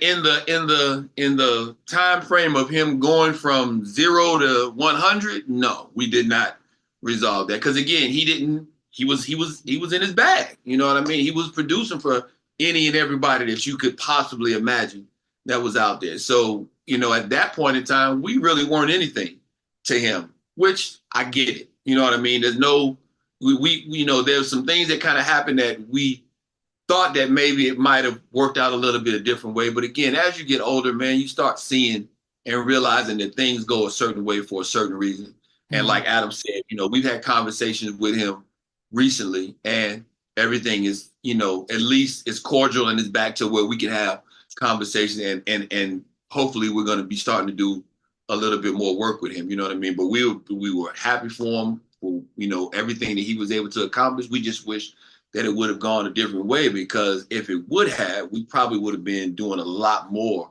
with him than that right there. That was another one of those, you know, times, man, where it was like a busy bone thing. It was like, yo, just pay this man the writer's fee, unless he ain't got nothing out right now. Yeah, but it's coming out. It'll be out the next 2. Yeah, but it ain't out right now. And needless to say, the label is debunked. The label that was doing all that kind of stuff, they're no longer. I would say another thing too for us is that we've never been afraid to take risks. And I'm not saying that it's always the smartest decision, but you got to go out there sometimes and take risks, whether it's getting a piece of equipment, whether it's working on this till 6 a.m, whether it's I'm going to just drive here, fly here. We've never been, man, we don't move scared. And again, I'm not saying it's always been smart. Man, may not have been the smartest decision, but you have to kind of be relentless and a little radical to a degree. Whether it's music or whatever, you can't just be the norm what everybody else is doing. Like for me, Mike is way more technical with all this stuff and what he knows. And what will happen, people would call him to do mixes, and he wouldn't do them because he didn't want to get labeled as an engineer, because we were producers. But he knows shit like the back of his hand. That's kind of how he started, how he learned it. That's who taught me I hate that part of it, but I had to learn it to become a better producer, just understanding how to record vocals, edit vocals. But I learned it from Wyatt out of Hawaii. When I was out of Hawaii, I learned it from him. But a lot of times he'd be like, nah, I don't want to do it because I don't want to get labeled as no engineer. Because that's what ends up happening when you turn around, and it's unfortunate that it's like that, but I know several engineers who are outstanding producers, and they have been in the studio engineering for A-list artists. So your thought process comes in to say, you're right there with the artist, you're with the management team, you're mixing this artist's project.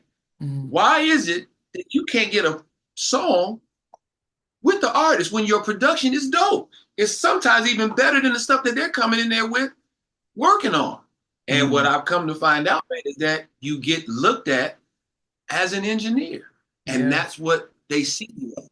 They see you as an engineer. So you can't, it's hard to come out of that purview. You know what I mean? It's hard for people to not see you as that. So that was one of the things, like Adam said, it was never, you know, they'd be like, yo, Mike, we need you to come mix. Can you come mix? Nah. There's something you mentioned. You're mixing.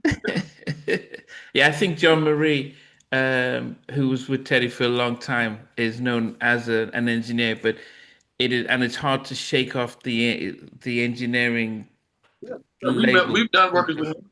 Yeah.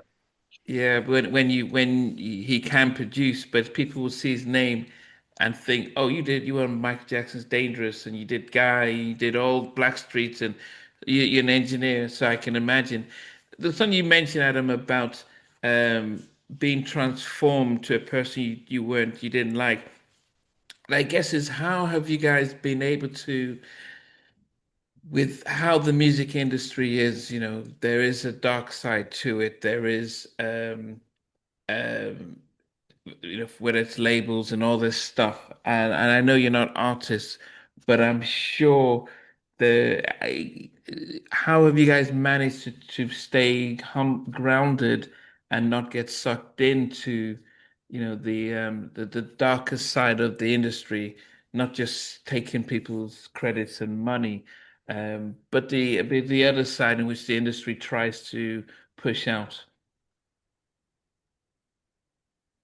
I guess for me, it's just kind of how I was always raised, man. Like, I just believe in just doing good by people. Doesn't mean we don't make mistakes or shouldn't have done this or done that. But in terms of like the dark side, I just believe in karma, man. Like, I just never have been someone to say I'm gonna take advantage of somebody because I feel like what you're gonna get is for you. Like where we're supposed to be. There's been ups and downs, but like I said, when you step away and look at what we've accomplished, and we don't even talk about it, like we haven't even ordered the plaques and stuff that we should have because we're so caught up in what's the next thing, what's the next thing. Sometimes you don't appreciate what you've done. And like one of my best friends was like, dude, I've been trying to, I ain't never got on like you did. And I'm like, oh, damn, it kind of gives you a sense of humbleness. Like, man, you've been blessed. Multiple pub deals, production deals, nominated for Grammys, worked with this artist, J-Lo, Will Smith, all these people. So it's like, you got to kind of put things in perspective. But we're just, like I said before, we're at the heart, our character means something to us. Again, not saying that we're perfect or nothing like that, but our character is just something that we've always tried to stand by. And we pride ourselves, man, of not being those guys. Yeah. You're not gonna, I guarantee you, you hear something in the street bad about platinum, it's not true. It's just because, again, we don't go out there and do things to put ourselves in those positions to make it where we've done this person wrong or we've done this or done that the wrong way or something like that. Because like Adam said, we've been blessed too much to be able to be doing this for as long as we've been doing this to turn around and say, oh yeah, well, we just gonna screw this person over or we're gonna do, nah, that's. And then another thing you said, like on the dark side or like the other stuff that people get to is that we're not afraid to check each other. Hey man, Mike, we're not doing that. Or Adam, come on, man, we're not afraid to. It's not gonna say confront, but hold each other accountable. I'm not gonna sit here and watch Mike go do some crazy drugs or whatever. We're not doing that. I'm not saying we don't have a drink and chill and all that stuff like that, but all that crazy stuff, no. When that stuff started happening, yo, man, we out. We out. And we've been in situations. We've been there. Yo, I'm out, dog. We've been because in situations things can go left, and it's like we've never been afraid to. I use the word check, but I just like to say accountability. Even when it's someone we're working with, like, yo, we're not doing that, man. Like, what you doing? If you're gonna do that, go do that. Then come back. We're not doing that here. And I'm not saying that people don't have their own thing. Like, if we working, okay, I like to have a drink or chill or whatever. I smoke a cigar just to get a vibe, but I'm not going to the deep end, like you said, because I've just seen what it's done to people. And once you go that way, man, it's hard to get back. And I think it's not just with us, but even like our friends and our circle, man. I've always, like, I had the same best friends since the 80s and 90s to this day. And they're not scared to tell me, yo, you out of pocket, yo, you wilding. Even with my wife, like, she holds me accountable. Doesn't say you always like to hear it, but I like people that are able to speak with you in a way, because sometimes we do get off track. We human, like, that's just human nature. But having the right people, I always say this, your circle is your ceiling. So if you got people around you that's gonna hold you accountable, y'all got like-minded goals, I'm not gonna let you go over here. Yo, Right, man, let you wild out.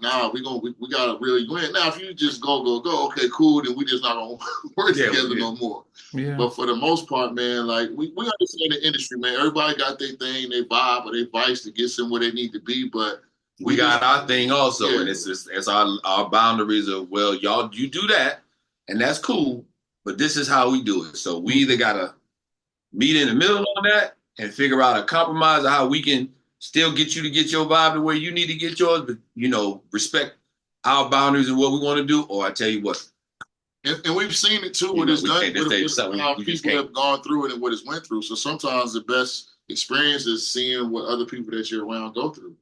Or seeing how something derailed them off their track, or they should have been here, or they didn't do this, or they went to this. So it's kind of like this experience. You know what not to do. And I guess now I'm just in a state, man, where I'm just even blessed to even still be doing music. Like I would do music even if it wasn't a business, because like I said, it's just therapeutic. But now to really be back in it, doing it again, and a lot of projects that we're blessed to working on and we're coming out again with and doing stuff, and kind of, it's like a blessing, man. You can just kind of have a different perspective. And the game is totally different now on how you got to go about it with the content era and all that stuff like that. Because honestly, we hate doing that stuff. We'd rather just be behind the scenes and say produced by produced by a black whoever. Like, I just like being behind the scenes. I'm not an out front person. That's just my personality.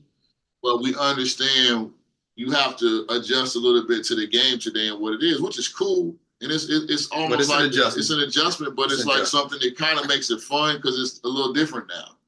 And the one thing I'll say is that a lot of relationships, like we've been blessed to have, that we're still able to have those to this day. And people's, like, the respect from your peers to me means more than fans or anything like that. When your peers respect you and think that you do dope work, that's the biggest thing for me. Is like, when I can hear a person here, or this person that I respect, oh, they said that was dope. Okay, yeah, that means something. That, to me, that's always the biggest, just like in sports, if Jordan says, this guy's great, that's going to mean more than what a fan says. Like, your peers will always mean more. To me, it's always been that way what my peers think about me. Well, I guess it brings us to where we are now, because we're very much aware about the industry has changed, where that head of radio, she had that much power. Radio doesn't have as much power influence on music as it once did, and labels are only looking for quick trends, whether it's TikTok followers, for quick turnaround. How has that affected you guys as producers creating music, knowing that the value of music has reduced significantly? So there's no one's going to pay Timbaland 200,000 to produce a beat, because you can just use an AI to make the beats or write the song. Has that affected the kind of work you guys are doing now and on the business side? I think the fact that, like Adam said before, yes, we like making money. We like doing this to make money. But I think the fact that we would do music even though we possibly wouldn't make money is what keeps us in a productive state, especially in times like this, knowing that you're not getting people that are selling 500,000 actual units of songs where you can really get a check that can sustain you. You know what I mean? I think it's a learning process for us, because again, we didn't grow up in this era. We didn't grow up in this streaming era where you can turn around and say, okay, somebody streamed 500,000, now you're gold because somebody listened to your record 500,000. You can get a plaque for somebody listening to your record for 500,000. That's gold. I don't get that. It is what it is, and no disrespect to any of the artists that are out there that have gone platinum or gold and platinum because they've got no streams like that. Because again, like he said, we're still learning that. We're still trying to, get to that level of figuring out how all of that stuff works. But I think that's just the passion that we have with music in general, that it's like, I make $1, I make $100,000. We're gonna continue to make music and try to make good music, and we'll look at the trends and look at how folks are maneuvering now and try to put ourselves in those same positions and get the right people, behind us or working with us to push us in that direction. And like Adam said too, we throw ourselves out there, man, and we try it. The good thing is that we do have relationships with artists that have sold 70 million records at the time, that have a presence that will automatic, almost like a cult situation. These artists because they've been out for so long. If they put something out, that X amount of streams are going to happen. It's just because that artist has been out for so long. And because we've been able to have good relationships with a lot of those, we're able to kind of step in and get right back into, getting that thing. At the same time, we're in the process actually now of signing an artist. So it's an education game for us too, because like you exactly said, we've had some talks with some labels, and that's it. They don't want to do the work. They don't want to do, and again, no disrespect to any label. I guess that's just what it is now. It's like they want to see that you've done all the legwork. You've gotten the streams up. You've gotten the followers, 300,000, 400,000. You basically done all of the prep work. So all they have to do is come in, sign a check, and put the machine behind it, and let it go. If you don't have that, then you got to basically do that stuff on your own. The fortunate thing is that we do have the ability to do it on our own. We can, work on a project. What time is it? Whatever time it is now, 7 o'clock. We work on a project. We finish with it at 9 o'clock. It's being sent out to the masses by 9:15. Yeah. You know what I mean? I think I'm not gonna say the business of music, but I think the quality of music, I do think is a shift, especially from a hip hop standpoint. Like I love with Ghostface new album. I love what Nas is doing with the Mass Appeal, with the Slick Rick, the Ghostface, the Raekwon. It's not that these guys are just putting out all of their high quality, production, lyricism, and I think we kind of get back to that. I love what the Clips' album is incredible. I love what Griselda's doing with their movement. So I think it's the quality of music is kind of shifting back. And I don't care what people do. That's what I love about music, because there's something for everybody to like. You can like this person, you can like this person, but I think the lyricism, the production, the storytelling, the video, going with the song, I think that part of it is kind of getting back to where you can relate back to the artist. And there's nothing against the business side of it, but I do think those groups and those projects, and there's others, P-Rock and Common, there's a lot of things that are kind of giving you back to that essence of just that lyricism, the production. You can hear the connection. I know Method Man, I think, and Havoc are doing an album together. So there's a lot of things on the hip hop side, and as well as R&B, but hip hop I just kind of been studying a lot here lately. So it's like, man, I love these projects because it's not like somebody just put out a record. This old rapper. These records are hitting. Like they are going with the stuff today, and then lyrically, they're already going to be such a standard because these are real artists, lyrical artists with lyrics. I call it like we rapping again. Lyrics matter again. Again, I'm not, whatever you into, that's cool, but that's the era that I came up in where, man, you got to rewind that. Man, what did he say? Right? Oh, that was crazy. Like, that's what it's getting back to. You know what I'm saying? Like, you love that part of it. And I think the verses help that a little bit. Like, even with the locks, Dipset, and just getting back to that energy, man. Like, that's missing in the game, man. Just that connection with the artist where you're connecting with them. You feel in the video, there's a single, there's a layout, or what did I call it? With the Clips did an amazing rollout for their project. It wasn't just, we're gonna put this artist on here, put this artist, throw it out there. And all of a sudden you wake up and there's a new album, the new Clips album just came on Friday. The setup for that album was amazing. To hear, of course, Pusha T is incredible, but to hear Malice be not rapping for that long and then come back is like, man, he might be one of the best in the game right now, man. He was on the album, man. He was talking that talk, man. Like that stuff was inspiring to us because that's a vein of music that we do as well. So to see these records and these projects, like, okay, it's getting back to that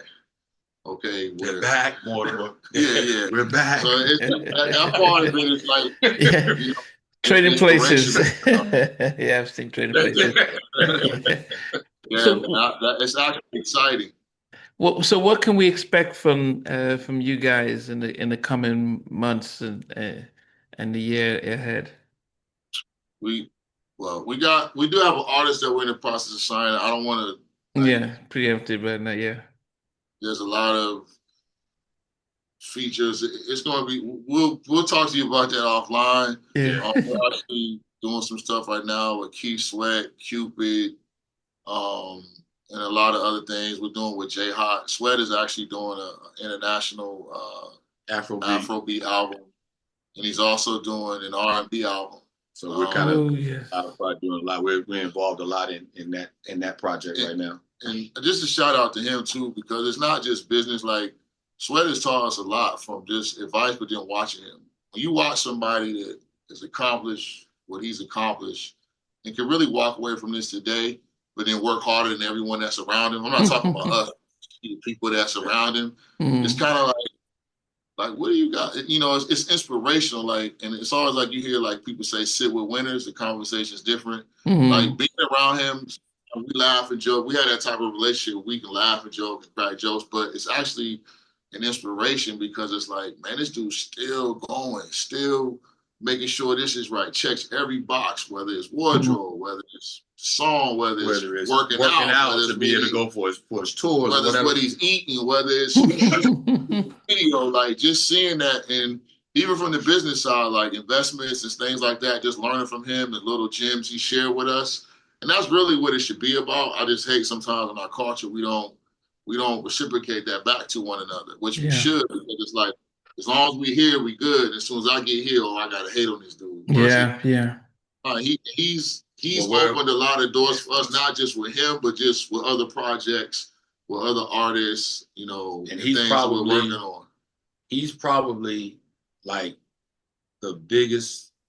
I don't say the big. Well, I mean the biggest art. He's the most out of all of the. And we've been with a lot of artists. And again, this is nothing to downplay any artist at all. But you know, you kind of have those that I want to say are influential, or those that I guess you can look at as just being a friend.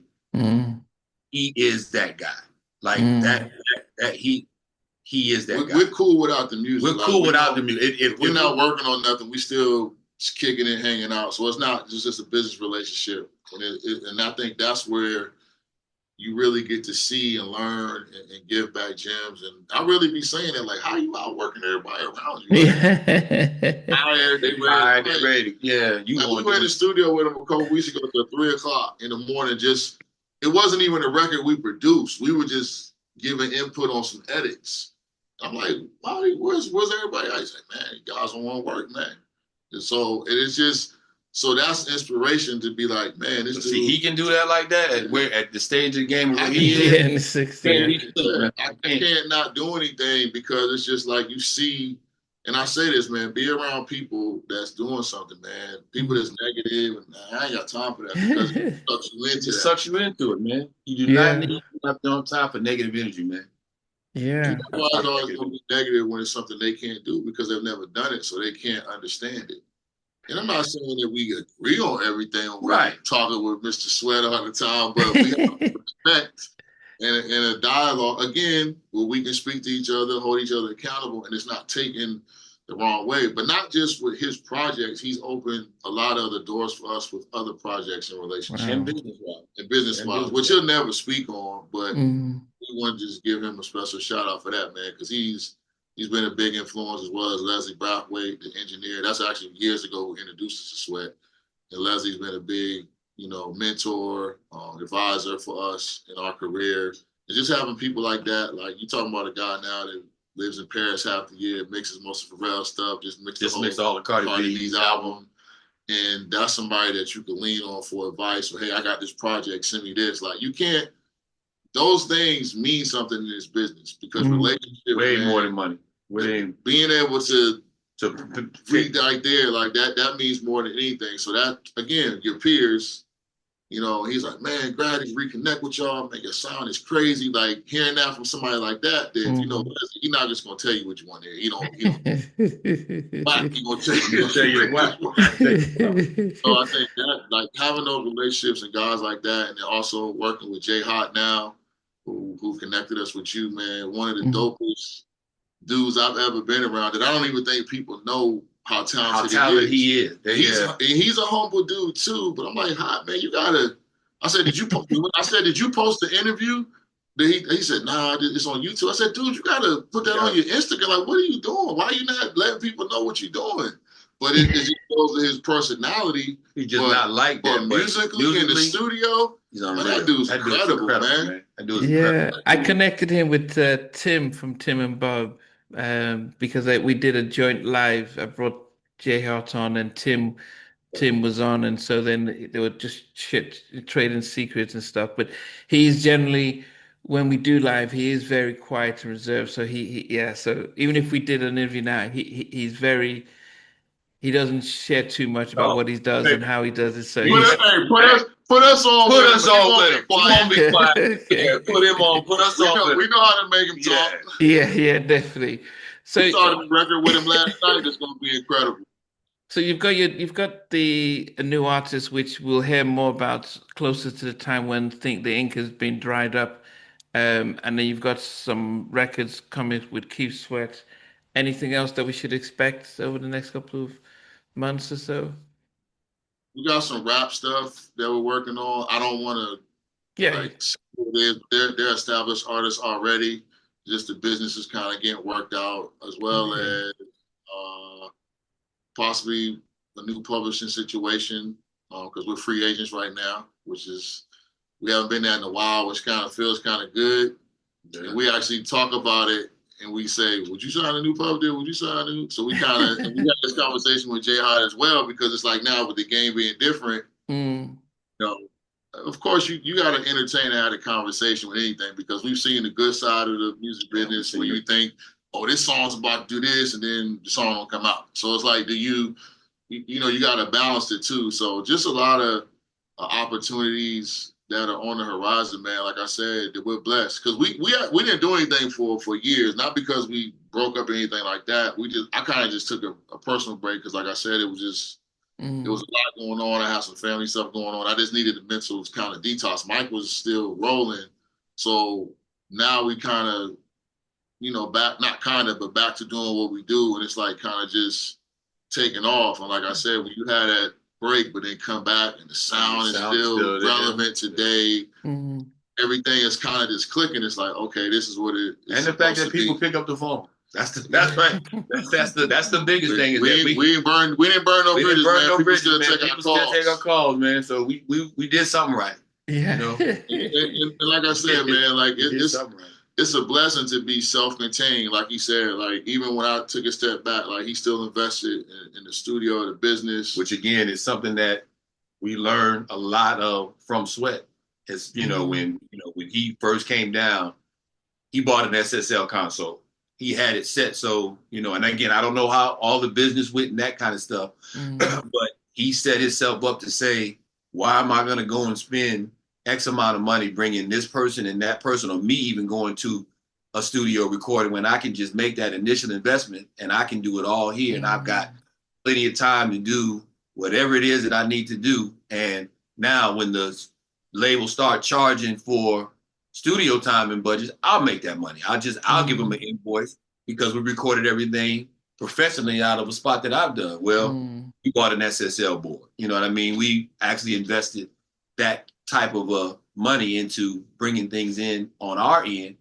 So again, you have that ability. I don't have to go to a studio to produce a record from A to Z. It's kind of like what you said with how the game is changing now. And like, we have an artist. We can do everything. We can do everything ourselves. Like, I don't need to go to Patchworks. I don't need to go. And again, Patchworks is great. We've done a bunch of hits out of Patchwork. We've done a bunch of hits out of all of the major studios here in Atlanta. But it's kind of like, in this day and age now, you can, make that investment. And, we've been fortunate enough to have enough money to be able to make that kind of investment and get the things that you need to sit back and have. So then now I don't have a time limit. We don't have we can only get 10 hours of studio time and work on this. We can work on this all night. We can work on this starting tomorrow morning. We can work on this next week. Mike is the cheapest guy I know, except when it comes to music equipment. He gonna go do the cheapest meal. He ain't gonna spend no money on nothing. But when it comes to a microphone or equipment, he'll spend whatever. But boy, you got anything else, you going to out in the two by two. Shout out to Al. He don't spend no money on nothing. When it comes to music stuff, he'll spend. He's the cheapest, most frugal person. And we can do a whole nother interview on that, and I don't care. That's fine with me. That's funny though, because when it comes to the music, it just goes like to investing in yourself. But it's just like a running joke that we got, man. Man, let's go get something to eat. Nah, man. I'm gonna go get this. I'm gonna go get this little Subway, man. Y'all go ahead, man. Okay. So when I interview producers, I tend to like to end it with getting the producers to list their top 5 favorite producers, and it's been 2 of you, so I can probably start with you, Mike, and then Adam. Like if you were to have your Mount Rushmore, but 5 producers, that that are your favorite. Not in any order, right? No, it doesn't have to be in any order. Yeah. And so for me, I'm gonna go, because people take this stuff and they take your clips and I'm gonna go and influence who influenced me. So it's not gonna be, like for example, Redman's my favorite rapper, but people probably want to say he's the greatest rapper of all time. But he's my favorite. Dr. J is my favorite basketball player, but Michael Jordan's my GOAT. So I'm gonna say who influenced me. So, okay, 1 second. I know Dr. Dre's on there.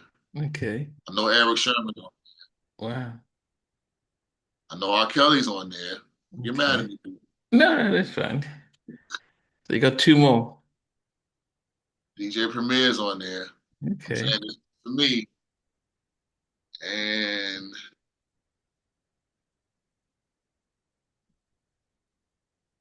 can I do a tie to 2 more? Yeah, it's fine. It's probably going to be Teddy and Babyface. Okay.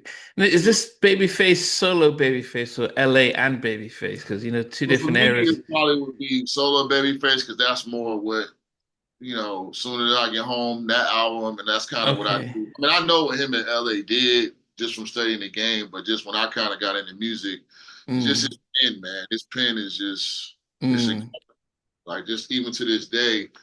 And I don't want to say him and Teddy together because, Teddy's definitely on there. And I don't think a lot of people even know the stuff he's done, like Fresh and Sweat album and even Michael Jackson, the stuff he's doing.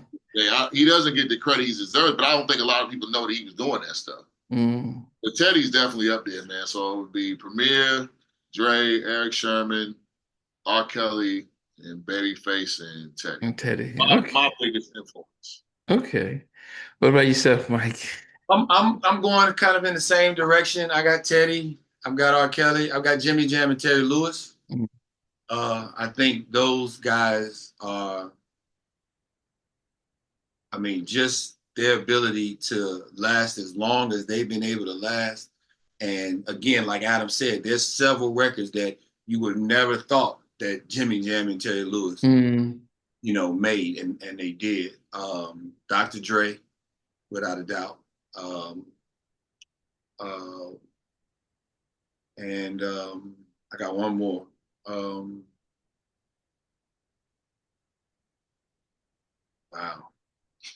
Wow, so you get stuck, man. You kind of get stuck, no? Almost like you gotta do a top 10.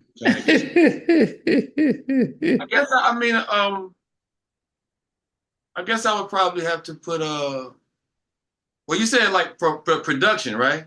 Yeah, this favorite, the ones that which would be. I'm gonna tell you, man. Again, and he from my city, man. Kanye. Okay. From my city, and as ups and downs and whatever it is that he does or goes through, it's kind of the same with R. Kelly, man. You can't take anything away from that dude, man. The things that he's been able mentally to come up with and projects that he's been able to do, man, is just I don't know. It's incredible. You know what I mean? Kanye dope, man. Yeah. That's why I said it's kind of hard to. Yeah, Because it's yeah, not no. really baby. You know, it's hard to not say babyface. You know what I'm Yeah. saying? It's hard for me to not. It's hard to not put babyface in that picture. You know what I mean? Okay. Well, the second question would be if you were if there were five songs that, as producers, okay, well, I'll start with you, Adam, that five songs that you've heard and that you've just said, wow, how did they do that? Which five songs, it doesn't matter what genre and stuff, but five songs that you've You mean, heard and you're like, man, how did they do that?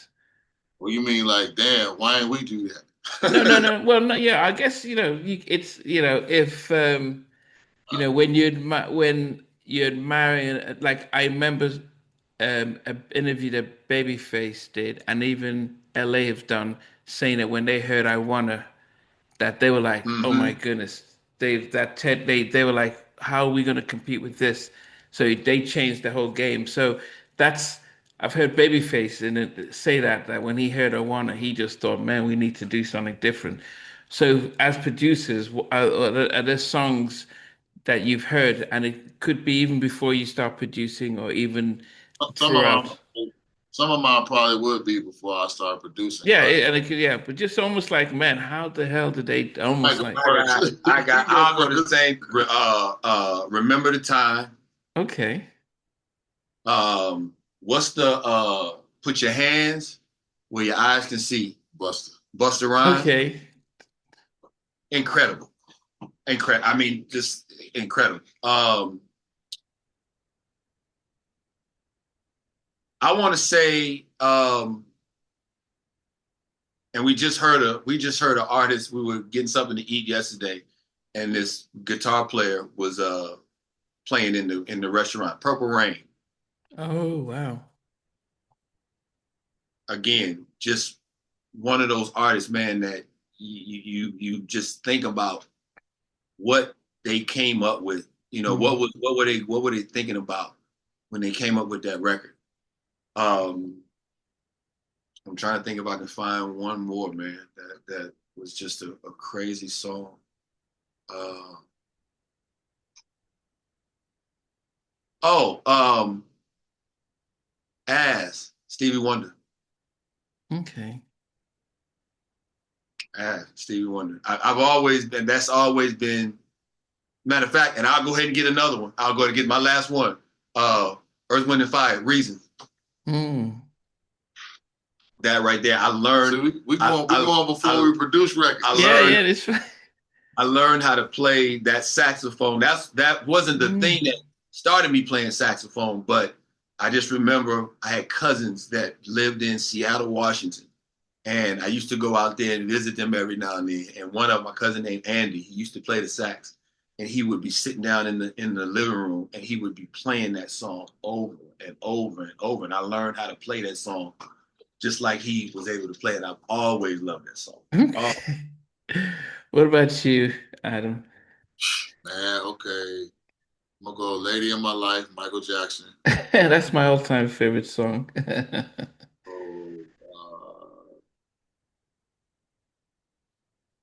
Oh, give me 1 second.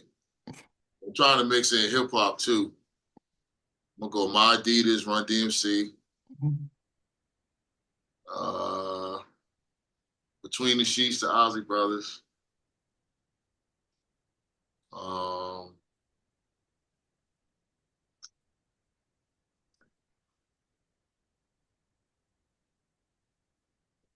uh, Allow me to reintroduce myself. My name is Hove. A shit at OB. Yeah, that's crazy. And if you even know the backdrop of how that even got on the album at the last minute, that's one of my all-time favorite hip hop joints. It's hard to do five, man. Let me you got think. one more. One more. Uh, what y'all do? Let me do something. All right.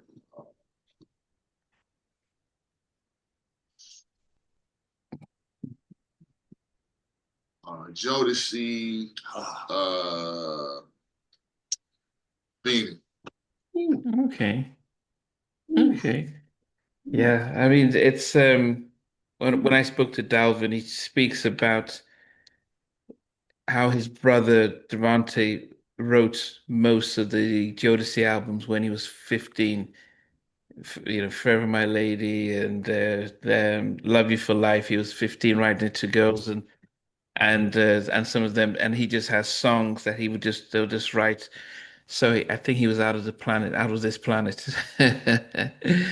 And Wow. those are the stories that people need to know because I don't think a lot of people like. I don't think Jodeci and guys like that get their just due. Kind of like what we said about Teddy, because it's like I don't think we do a good job as a culture celebrating the people Or that even did Sweat. certain things like that, or even Sweat. Or even Like Sweat, man. we saw something with some. They did something that had Sweat At number 66 66, all they had time of all time. R&B. Come on, man. Yeah, Like yeah, yeah, yeah, now, yeah.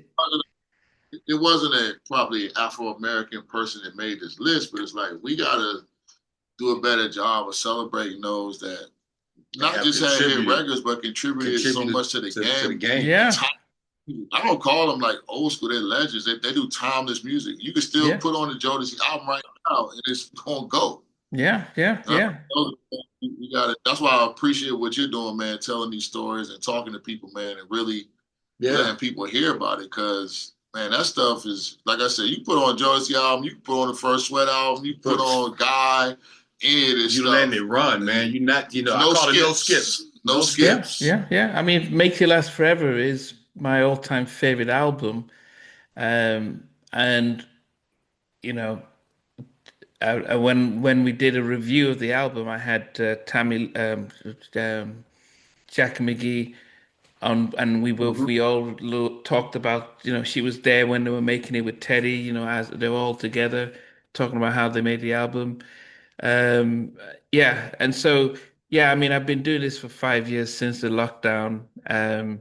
I think from Tammy and most of the people who we don't hear about. So, like as I mentioned, Timmy Gatlin or Tammy Lucas, John Marie, who did the engineering. So, or whether it's Darkchild or Brian Alexander Morgan, Soul Shock from Show Shock and Colin talking about how it was being white guys producing R&B and those kinds of pressures and stuff. And Chucky Booker talking about why he left the industry after two albums because the politics and stuff, he wasn't ready for it. And yeah, I mean, and then even now being able to listen to you guys, because I think producers in the 90s um, had a longer run with, the labels were pouring in a lot of money, and the 90s R&B had a longer run than when you got to the 2000s and the whole Napster and MP3s, and they weren't making the money for selling CDs. It then affected how much money they were spending out and how little they did with the A&R and stuff. So the quality of music has declined towards when we got into 2010s and onwards. But there's still stories to be told and still lessons for people to learn. So Um, I got one for you. So we'll go. You already said it, but we'll go out of the room. This is the next time you do it. Ask them their favorite 5 albums of all time. I'm not gonna give you 5. I'm gonna give you one. Low End Theory, Tribe Called Quest.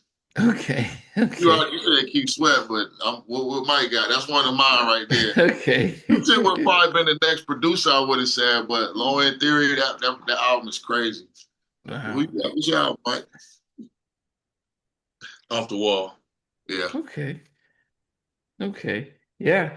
I mean, as I said, it's always difficult for everyone to think about albums or songs, but I think it gives an insight as to, you know, when a music creator has a song or an album that they prefer, and it might even be different from what they're known to do. It just shows how diverse music is, you know, and one of the things that I try not to do is um is to try and it's all about celebrating because when you guys spoke about your situation with Montell, it was part of a journey. So from disappointment, you guys rose out of that, and I can imagine that because of that situation, you appreciated every open door a lot more. You probably didn't take things for granted as you probably might have. You probably valued money a little bit more because, man, because Hey, you knew what it's like. So hey, there are learn those tactics situations. real quick. Yeah, man. Yeah. There are situations that happen. So the scars don't disappear, but it could either make you bitter or better. And I think part of why I do this. So I'm a therapist, in fact, it is about midnight, and I get up I'll get up about in 6 hours to go to my clinic and see my patients in the morning. But a part of the whole idea here was not just it was to spread positivity, but also to let people know that you can always fall down, but it's about how you get up and how you keep going, learn from mistakes, and keep it going forward. And so, that's why it's great hearing you guys' stories, hearing your relationship as together, but also knowing that nothing stops; it just continues to go. So it's been great having you guys, and I'm Hey, sure. man, we appreciate you, man. We appreciate you. That's the first time we ever told that Montell story. That's gonna go viral when you clip that. Well, yeah, as I said, it will be told in this content, so it doesn't, it doesn't look. It's when it's told in this context, people can relate and understand the whole story. I suppose because I know it's easy to just to put a little bit and then make it, but when people hear the whole story, they can understand that you know, people stuff happens and stuff. So that's why I'm very careful to make sure that we don't put stuff in out of context. Right. Yeah, Appreciate that. yeah, so, yeah. So it is just turned midnight. I still need your pictures because I know you guys have your official pictures. So Okay. yeah, if you could send it, that would be great. And But definitely you gotta put some hair on me. Yeah, but it's been great, and I will, as I said, I'll tell that J Hot know that we've spoken, and and next time we can go live, and we can bring in J Hot, Yeah, go get especially him, if you're man. Go about get him, to man. release stuff and stuff. Then yeah, we can definitely do that as well. We appreciate it, man. Thank you, man. Okay, guys. Right, thanks, man. All right, take care. So I'll wait to see you guys send me your promos, your pictures and stuff. Gotcha. We'll send it to you. You got this? Okay. You got an Instagram account? Yeah. Halftime chat. Halftime chat. Okay, we'll attach you. You see, ours is platinum underscore Yeah, I bros. saw it this evening, and Yeah, I you saw started it. to Matter of follow fact, you, that's and I South Carolina. followed you. Yeah. I got you. We'll follow you. Okay. Take Thanks, care. man. All right. Hey guys, thanks for watching. Thanks for being a part of Halftime Chat. Please remember to subscribe, share, and comment. But most importantly, why don't you become a member of Halftime Chat? We've got amazing videos, amazing perks, and being able to support the channel. But anyway, thanks for watching. Take care. I never participated in that kind of. And somewhere in between us for even loving us, on which I didn't miss you with. What was it like growing up? She's still making an impact on 4 houses down. I have a couple of pieces. trying to get this one and that one. That works for me, but just for me, No. Okay. They understand what Jodeci boys and men and all spirits. Play it. And all these guys, they all work together. I mean, I love all different genres.